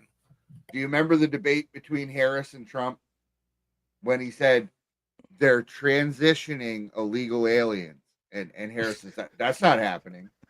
And then they literally found footage of her saying, yeah, I'm for that. Yeah. Well, if I remember correctly, the moderator came in and was like, sir, that's not true. That's not real. That's actually not factual. You're just making that up. That's actually not real. So just please stop. Shut up. Yeah. They should have had that Rick James clip from Chappelle Show come up where he says cocaine's a hell of a drug for Harris, because literally that never happened, and then they proved it happened. See, and that's kind of coming back to my point about, I think we are getting a better class of politicians. You look at people like Vance, right? I'm actually not the hugest Vance guy. I'm still a little bit on the fence, but I do think he's been doing a lot of the right things. But we're seeing a smarter, more logical, more well-spoken, very articulate, and also politicians that actually have a spine, right? So we're seeing a huge shift in politics, and that was such a white pill to see. When I was on the edge of my seat during the election, because I was like, "There's no way I'm going to lose faith in humanity if they elect this woman, this dingbat, this obvious drunkard." So I'm just feeling a white pill that all of America pretty much collectively just denied her, and I'm very, very happy about that. So did you hear her comments today? No, but I'm on the edge of my seat. Do you want to pull them up, Steve? Because I already miss her. Them? Yeah. Pull it up. I can't do this. I can't do justice to what this brilliant woman said. So let me see if I can find it here real quick. I mean, in a way, it's fun to say that we miss her and all that. But she wrote a book and she's going around and running her mouth everywhere. So you don't. Dude, this really... tour has been a disaster. Predictable. I mean, you could have seen that coming, seen that train coming. Sorry, is that good one? But yeah. So she, I mean, outing she couldn't pick Pete Buttigieg because he's gay. I mean, that was the start of the tour. So I'm looking forward to whatever this new clip is here. Unrelated. Just give you something to talk about while I find this, because for some reason it's not immediately popping up. Apparently, Rob Schneider's X account has vanished mysteriously. What? Weird. And this just happened. Did he not take it off by himself? They didn't say. Huh. Okay. Well, maybe I don't see Rob Schneider as being the most controversial person on X. So, that's. I mean, but it is weird. Maybe I'll try to look it up for you. Let me see. Okay, for some reason it keeps doing this. It won't load.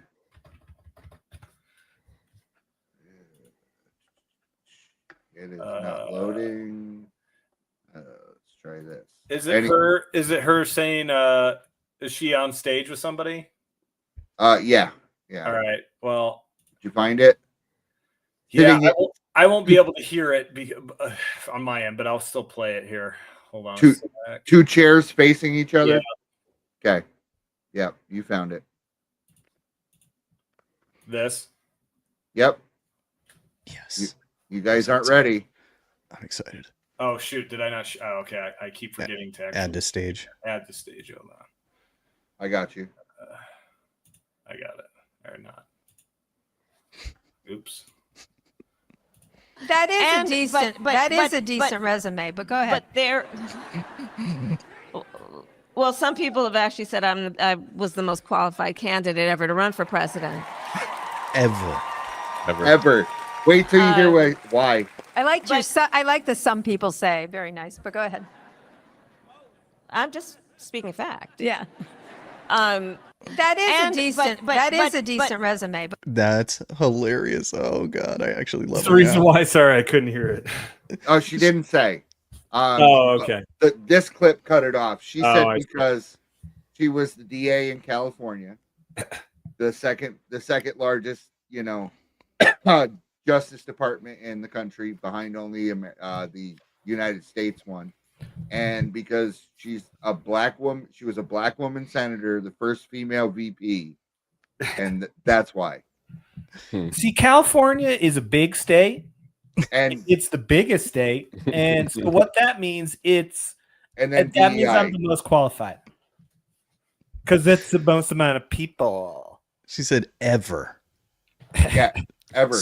And I like how she did the Trump. It was actually kind of Trumpian. She said, some people say. And that's why the woman's like, yeah, I like that you said some people.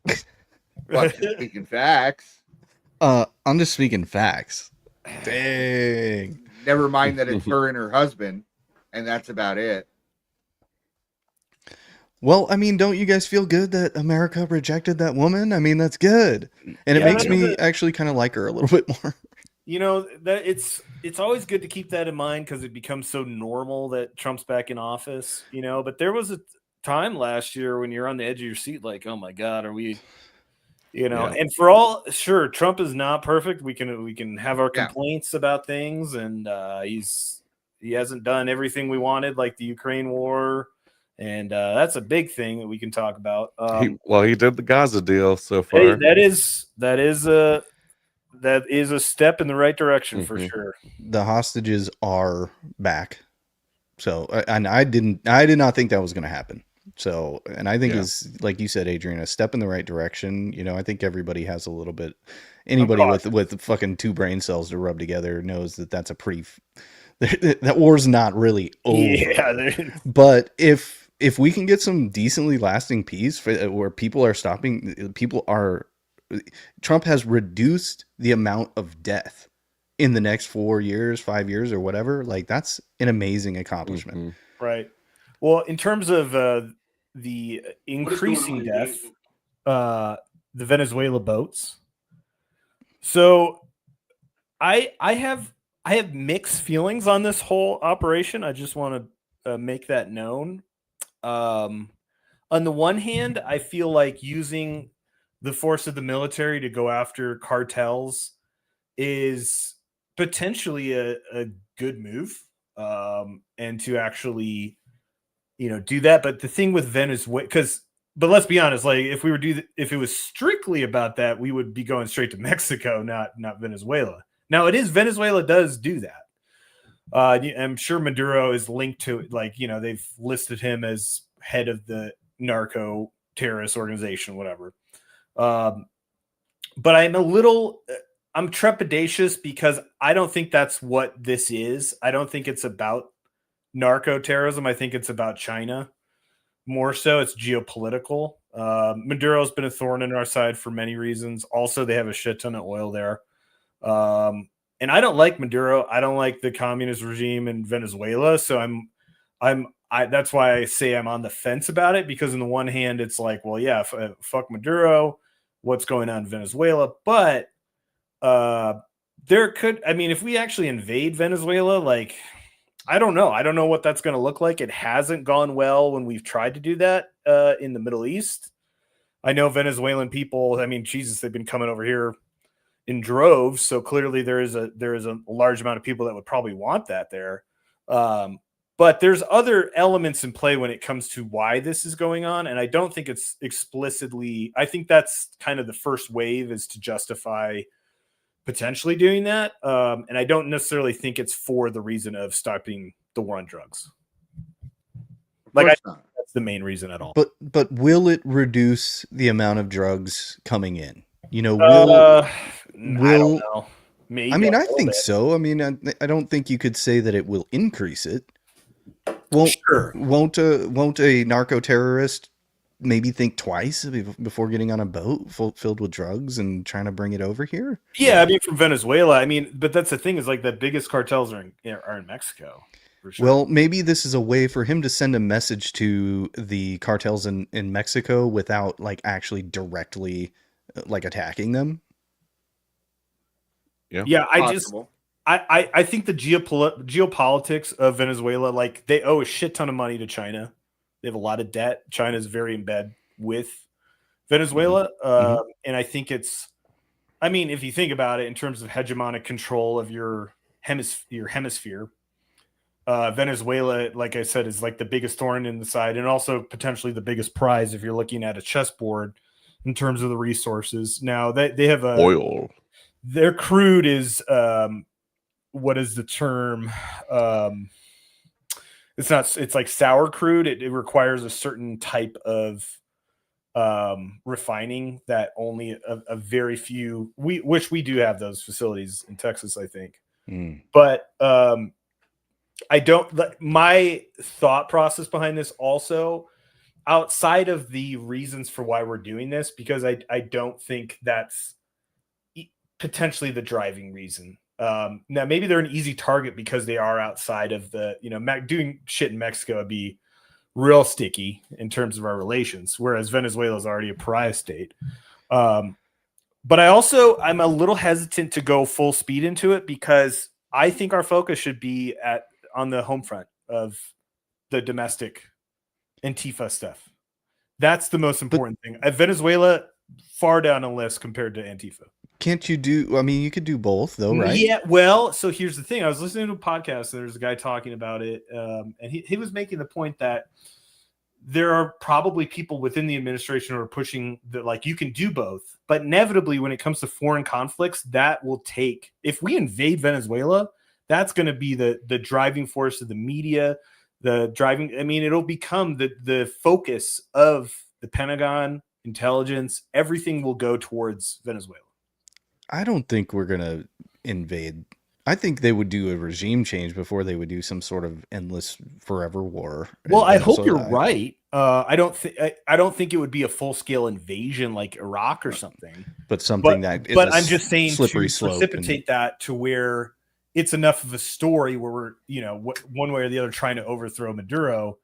I think it will take away from the home front. Isn't this whole issue actually a domestic issue if it's about drugs being trafficked into the United States? If that's the issue. I'm hesitant. Well, I mean, the issue is likely oil. They want right. oil. Well, yeah, that's the issue. Yeah. Well, but Trump wants to ramp up domestic energy production. He's always making the noises that we have more than enough oil. We should be the ones that are producing it. We should be the ones that are selling it to everybody. So I'm not sure if I follow the concept of him wanting to invade Venezuela to take their oil. I mean, invading Iraq in the Middle East wasn't about controlling their oil. I agree. It was about controlling the flow of oil.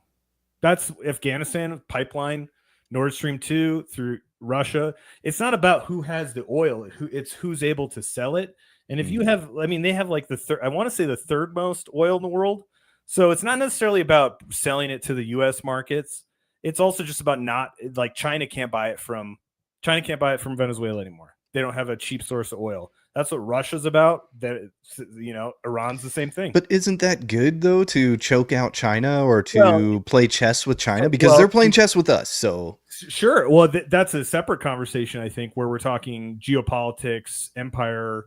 Where we're talking grand chessboard level geopolitics, as opposed to, and that's why I bring up the issue of the Venezuelan boats, is that on the one hand, I'm favorable to going after the cartels if that's what it is. I don't think that's what Venezuela is. And again, I am very against Maduro and the communist regime there. However, it could be a somewhat of a quagmire, or something that is going to take away from, we need to focus on Antifa, full stop right now, because that is the most pressing issue to the political situation.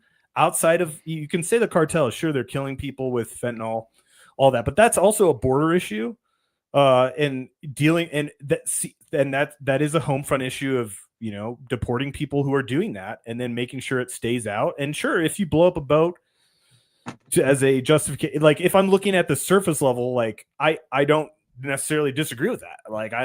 I'm certainly open to that idea of using the force of the military to protect the homeland, and you can make that argument. But I have my doubts based on, we tried to overthrow Venezuela first time during Trump, with the fake president that they trotted out. I can't remember that guy's name. Yeah. So it's been a piece on the chessboard for a long time for obvious reasons. If Venezuela didn't have that oil and that relationship with China, they wouldn't be fucking doing that. So I would say look for Maduro to get the Gaddafi treatment. They're gonna stick a bayonet up his ass, literally. But that's what we do. You mentioned much earlier, you said that Trump's going after these riots and everything a lot more aggressively than he did his first term. It's because he was running for president in 2020. He's not running right now. So any half measures he may have taken are off the table. I think he may have gone at it kind of half-assedly with that fake president. I forgot about that. Someone probably told him. Now, we know he had a lot of bad actors around him the first time, and he's got at least a few this time. I think I'm Todd Blanche. I'm kind of weary of. A lot of people are weary of Pam Bondi. But so they may have said, hey, I got a good idea. Let's just say someone else is president. and it made him look foolish.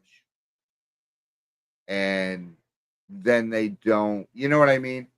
You're weakening the walls from within. I don't think we'll see that this time. If they go for it, they're going to go for the gusto. I don't think that anybody's really like thinking about getting froggy with Trump. And I think it's because he does this type of stuff. Like this is a show of strength, you know. This is a show of strength that I think is great. It's a way to take out a few, like, it's like minimal human casualty. It's not, Trump is really good at keeping us out of wars, actually. And so I think this is great. Like, it's a show of force. It makes them think twice. It also is a little bit of a it's just a message to China or whoever else wants to vie for the power, to, you know, whoever wants to challenge the empire. Trump has this unpredictability that, and he's kind of a dove in certain situations, and then in other situations he you know drops the Moab. So, you know, I love Trump's foreign policy, and I don't see any reason to question it. I mean, it's always good to question, you know, and kind of be wary, especially when there's war, when there's always a potential for war. But I feel like I'm a plan truster when it comes to this one. I don't know. Which is fine. I never said we'd go to war. We didn't go to war with Libya either. I'm saying if they decide that Maduro's going to be gone, he'll be gone. It won't be there ain't going to be no Three Stooges going after him this time. Mm. That's what I'm saying. I don't think he wants to start a war with anyone, least of all a country that's backed by China. Mm. Yeah, and you know, I wanted to voice my concerns about this because if that's all that it is, then I don't really have an issue with it. Because, I mean, you could make the argument that of all the usage of drone strikes or anything else, like this, if we're going to use the military, this is actually related to the homeland, as opposed to for the first time ever foreign wars that like are not.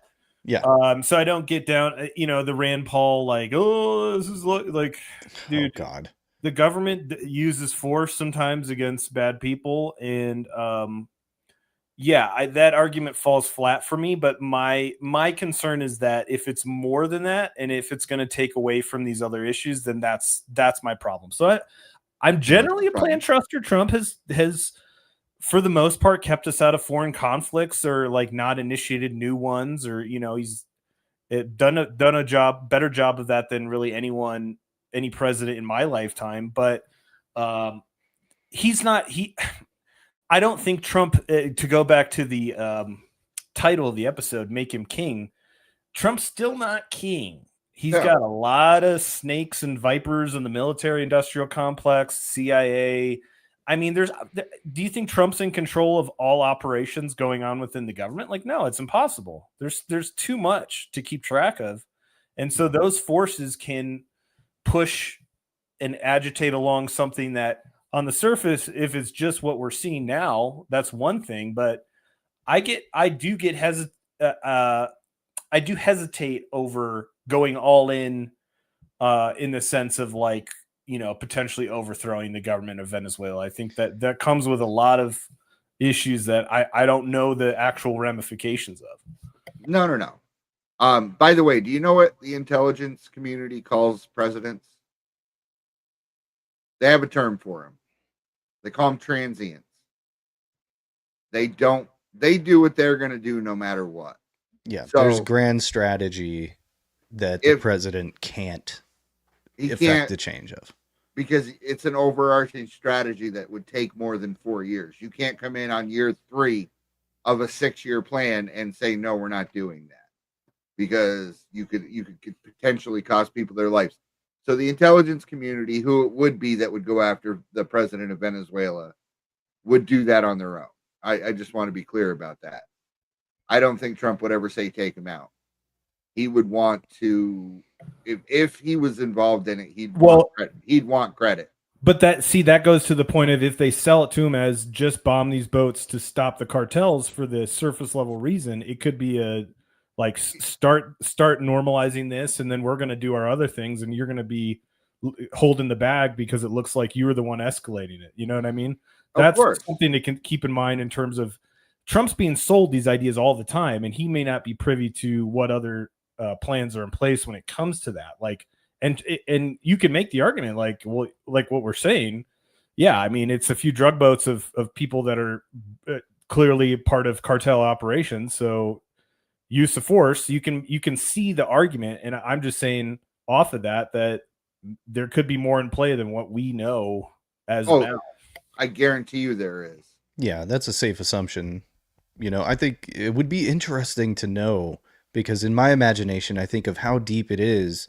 You know, what Trump is trying to do, he obviously has his own intel. I mean, he essentially probably has his own intel agency. You know, there's people that he trusts, spooks and you know, former military or former military that's advising him. People like Michael Flynn, like back in the day. Tulsi Gabbard.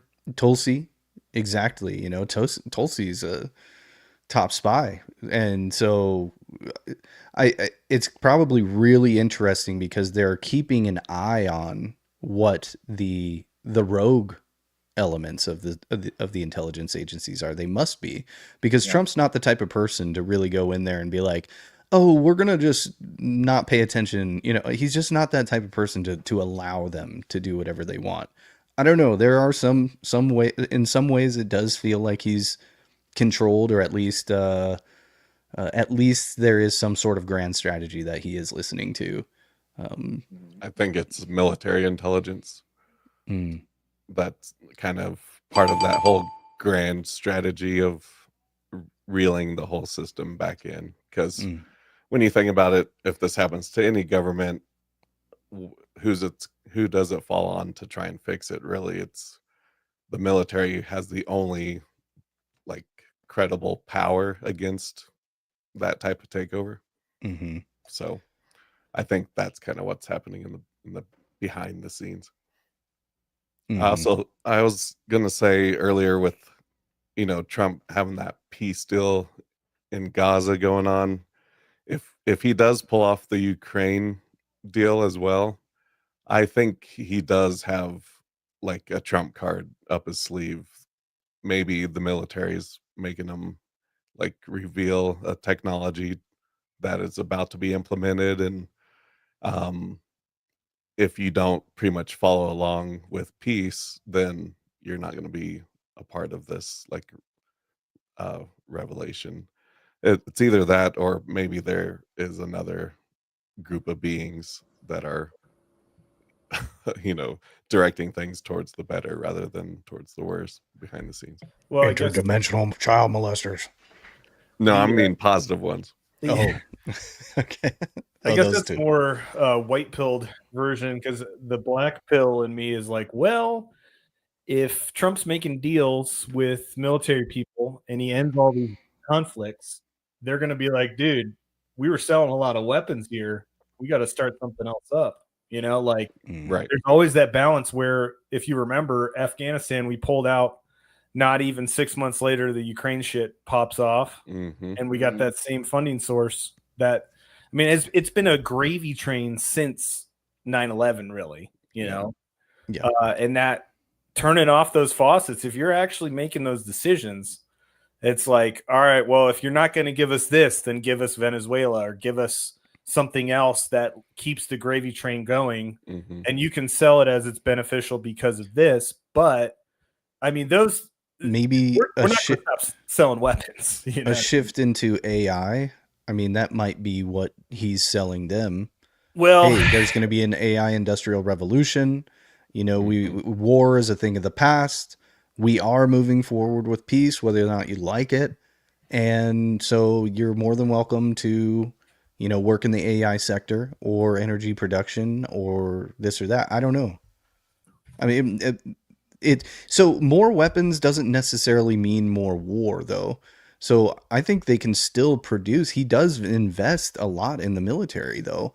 So it's not like all the contracts are canceled because the Gaza war is over. I mean, the Gaza war isn't like very profitable to anybody. But you don't need more. There's only so many munitions you can have before, like, weapons are one thing, but you're actively selling ammo. You know what I mean? Like you got the bullets got to be flying to make more money in that way. You can't because there's less of an incentive to buy a shit ton of bullets if you're not using them. You know what I mean? Just from a market standpoint. At the same time, and if you sell weapons, obviously just having a weapon isn't a bad thing. So like selling weapons, that's one thing. But I guess there's another element of, well, if that was the case, then why do we go? Why are these endless wars for military industrial complex? Like we got to sell shit that we've blown up, But so I don't know. I don't know if that's actually what's going on in this situation, but those are my just to kind of provide a counterpoint to what's going on. I think it's just something that we'll have to watch out for. We don't know what the grand plan is with a lot of these things, and I just kind of wanted to bring that point up in case that is what happens, because at the end of the day, since Trump got in office, it's been the border and dealing with far left insurgency violence and generally crime. Because I'm a homeland guy, I'm very much an isolationist in a lot of ways. Not totally, because I understand geopolitics exists, and it is what it is. You can't back out of that. But as much as we can focus on the issues at home, I think that's where we need to put our energy. Yeah, I don't see the dichotomy, I guess. I do think we can do both. Look at what he's done with the border. It's been amazing. And foreign policy. The guy is just crushing it, I think. I'm not an isolationist. I think I'm definitely the most neocon in the group. I understand, from my point of view, I do understand the grand strategy, and that if we do isolate, if we go from America first to America only and just isolate, then we're allowing other would-be global hegemons to rise. And so, unfortunately, and it sucks, but it just is what it is, that America is the best. We've got some crazies over here. We got some problems. There's definitely a military industrial complex. I won't deny that. But generally, our values and our foundational values far exceed the virtues of our foundational values far exceed that of, say, China or Russia or Iran or whoever else wants to get froggy. So that's just that's my opinion, man. I don't know. I think it would be dangerous to isolate. And I don't know. I mean, I'm open to being convinced. Well, the thrust of my isolationist focused, or more focused on the homeland than just everything else, is that in order for us to really expand or promote those values, we have to fix our house. You know what I mean? Before we start telling other houses, hey, look at what we got going on here. And you look at the streets of your city and you're like, damn, that looks like shit, dude. It's kind of one of those things where I'm not opposed to. I mean, you can make argument for colonization of some sort, like a softer version. Maybe it's closer to what China's doing now with developing and making relationships and all of that. But at the end of the day, and using that to promote our values and whatnot. But I also, in my opinion, we have to get our house in order to effectively do that. And Trump is focused on it more than anybody else. You can make the argument for or against tariffs, but that's what the argument is about, is to bring jobs back home and secure the border and all that. So that's really, I do think that there's a limited amount that you can focus on as a power center. So I want the balance to be heavily skewed towards domestic issues. I say we just take over the world, institute a Christian empire, and we'll bring along the Constitution. just for fun, for shits and gigs.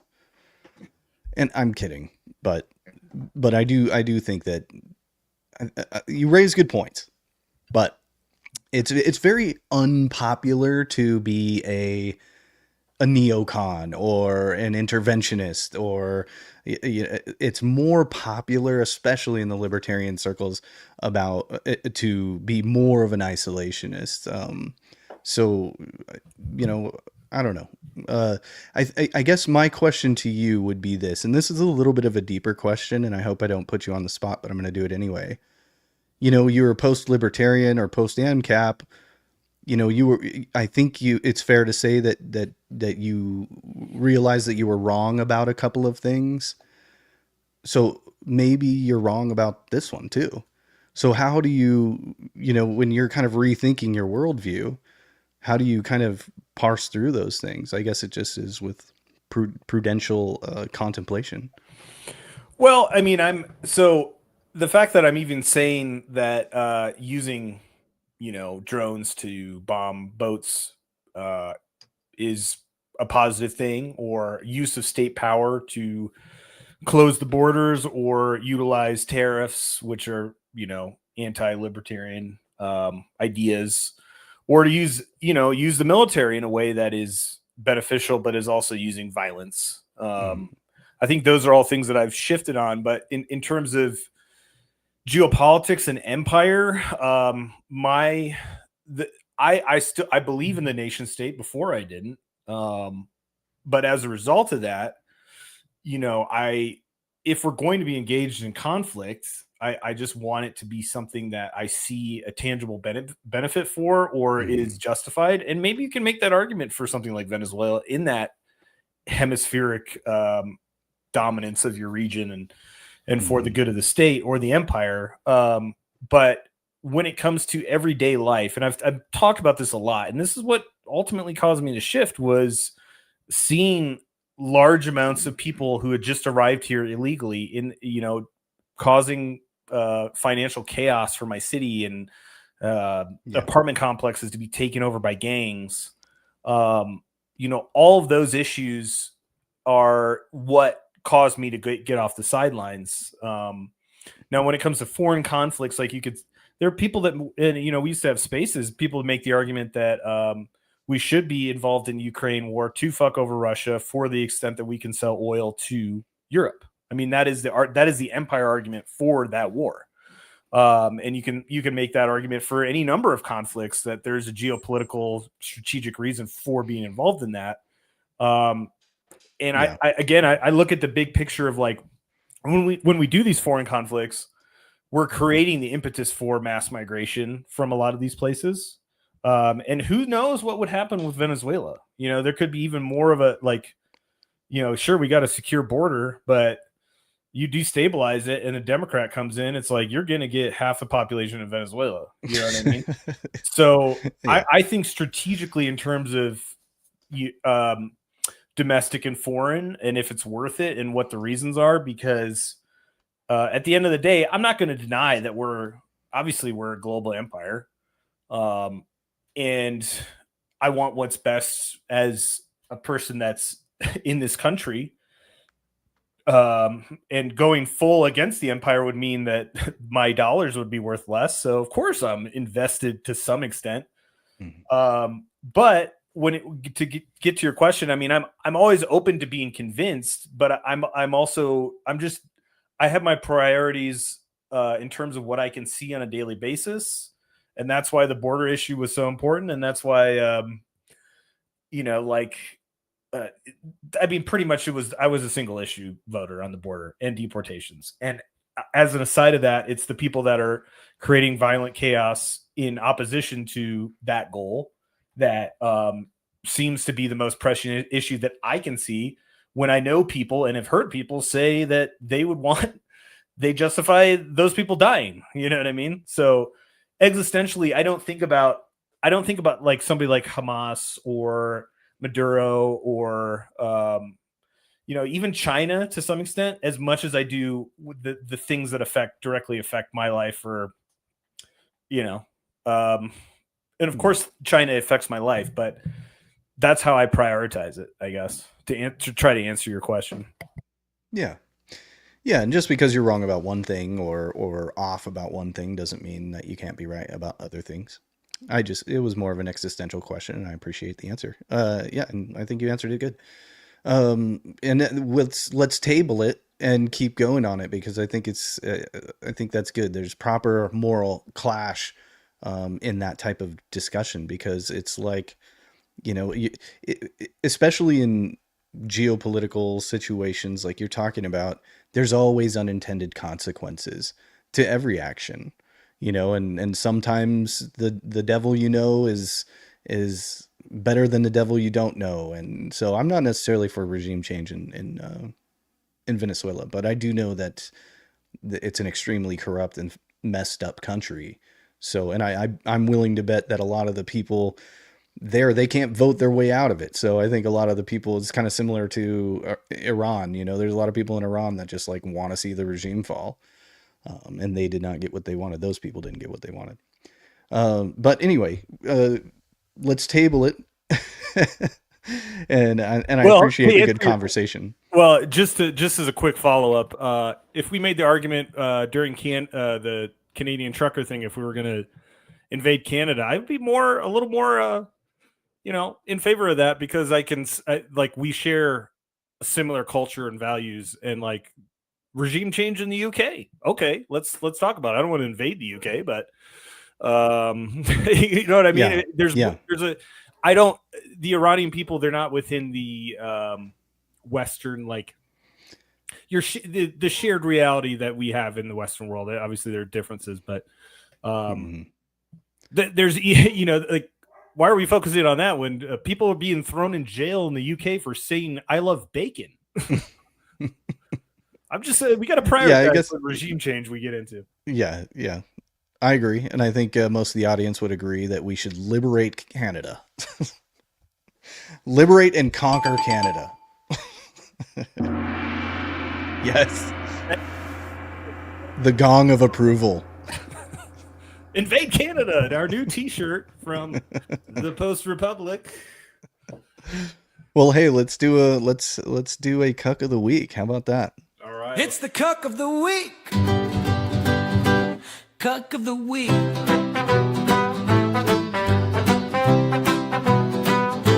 Cuck of the week. Woo! Oh, ladies and gentlemen, welcome back to our flagship segment, Cuck of the Week, where we compete to find the cuckiest of the cucks. Who's got a good cuck for me? I'm a cuck connoisseur, okay? So I have a high standard. So somebody hit me. Who's that? Let me get one loaded. Yeah, I have to message it to you since I can't hear my own clip. So yep, go ahead and message it. Private chat here. Yep. By the way, a follow-up from last week. Yeah, I was fooled by a troll. Oh, it was a troll, huh? Yeah. My bad. Wow.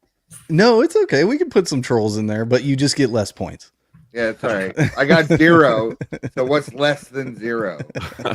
Well, Steve, you won the Meta Cuck of the Week. Oh, hold on. Let me check my bank account. I'm kidding. All right. So I got mine pulled up. If I'll go first, okay. And I got yours pulled up, Adrian, as well. Mine is shared. Okay, I'll go first. Oh God. Oh yeah.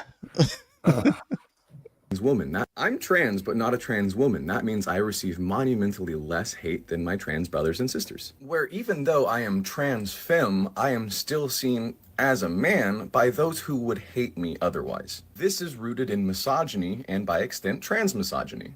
This is one of the many benefits I'm privileged in as a white, straight, cis passing person. Because that slight hesitation that I might still be on their side saves me from a lot of violence. On the internet and on the outside, people like me are subjugated and subjected to y'all's perspectives. The ever-changing system. If you're a white person. Okay, I'll end it there. Wow. Yeah, again, I actually don't think that's parody. I think that's real. But I think that one's real. Yeah, no, that's definitely real. But at the same time, it's like it's reality has become parody. It's just I'm not, even though I'm not a woman, even though I'm a straight man, even though I'm a woman, even though I have look at my hairy chest, but my nose ring, but I'm a man, but I'm a woman. See, and that's why it's easier for me to be a woman, because people still think I'm a man. What the fuck are we doing here? Well, let's do mine next. Okay, go ahead. Same vein.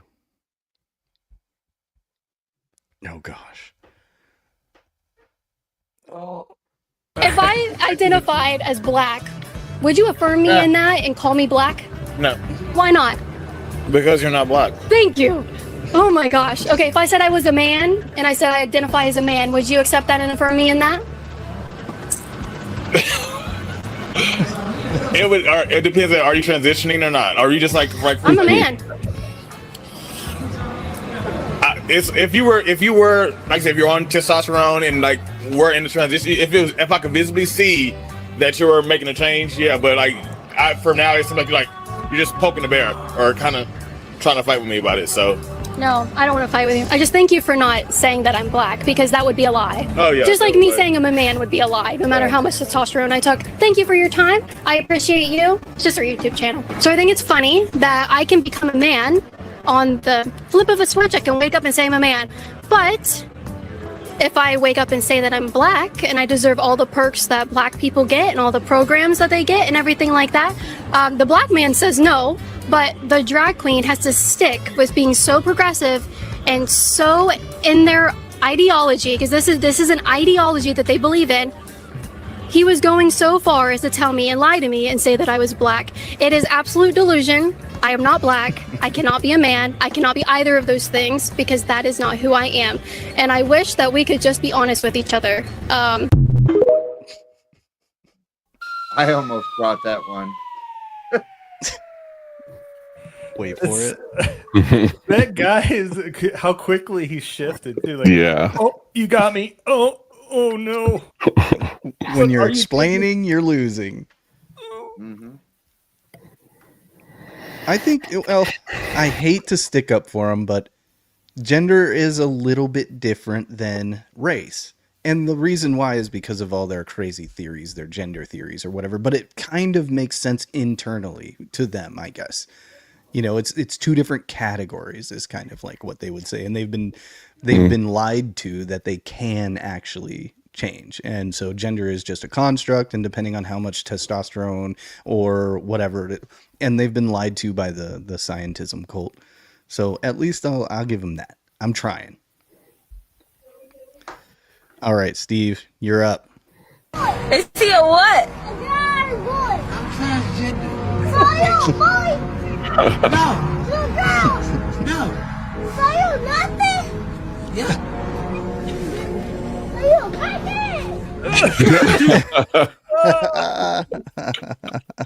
That's a good one. Wow. Hey, the binary strikes again. You know, dualism strikes again. Well, they say out of the mouth of babes. Yeah. And that kid wasn't having it. Mhm. Crackhead? You're a crackhead. You nothing? You're a crackhead. Oh, that's good. All right, here is Adrian's Cuck of the Week. Oh, Mr. Polis.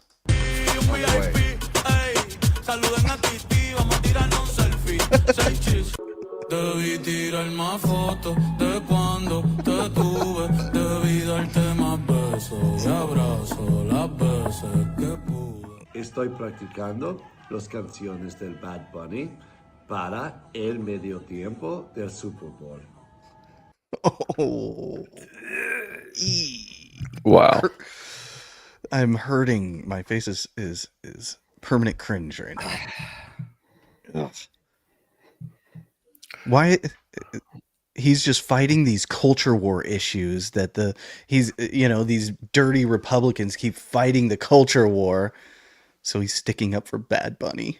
Poor Bad Bunny. the maggots. Did P. Diddy get him? Those damn maggots. They keep attacking poor oppressed minorities. Oh yeah, a millionaire, like famous, universally beloved musician. Slow down. Universally. Well, I got to give my vote to Steve on that one. Yeah, same. Steve. That one trio of trans clips we had on Cuck of the Week. Good work, dude. Good work. Oh, hold on, Steve. Whoa. Perfect. Blown away. All right. Well, ladies and gentlemen, I think one thing is for sure. We can disagree about geopolitics. We can disagree about strategy, grand strategy. We can disagree on threat levels, dangers, priorities, social safety nets. We can disagree on that stuff. But one thing is for sure, and that is the law of non-contradiction. It's the binary to the universe. Either something is true or it is false, and it cannot be both true and false at the same time and in the same sense. And so with that, I think we should base our empire based off of actual logic, not the freaky rationalism of the left. Anyway, thanks for watching. Like, subscribe, follow all these guys, and we'll see you next Wednesday. Thanks again.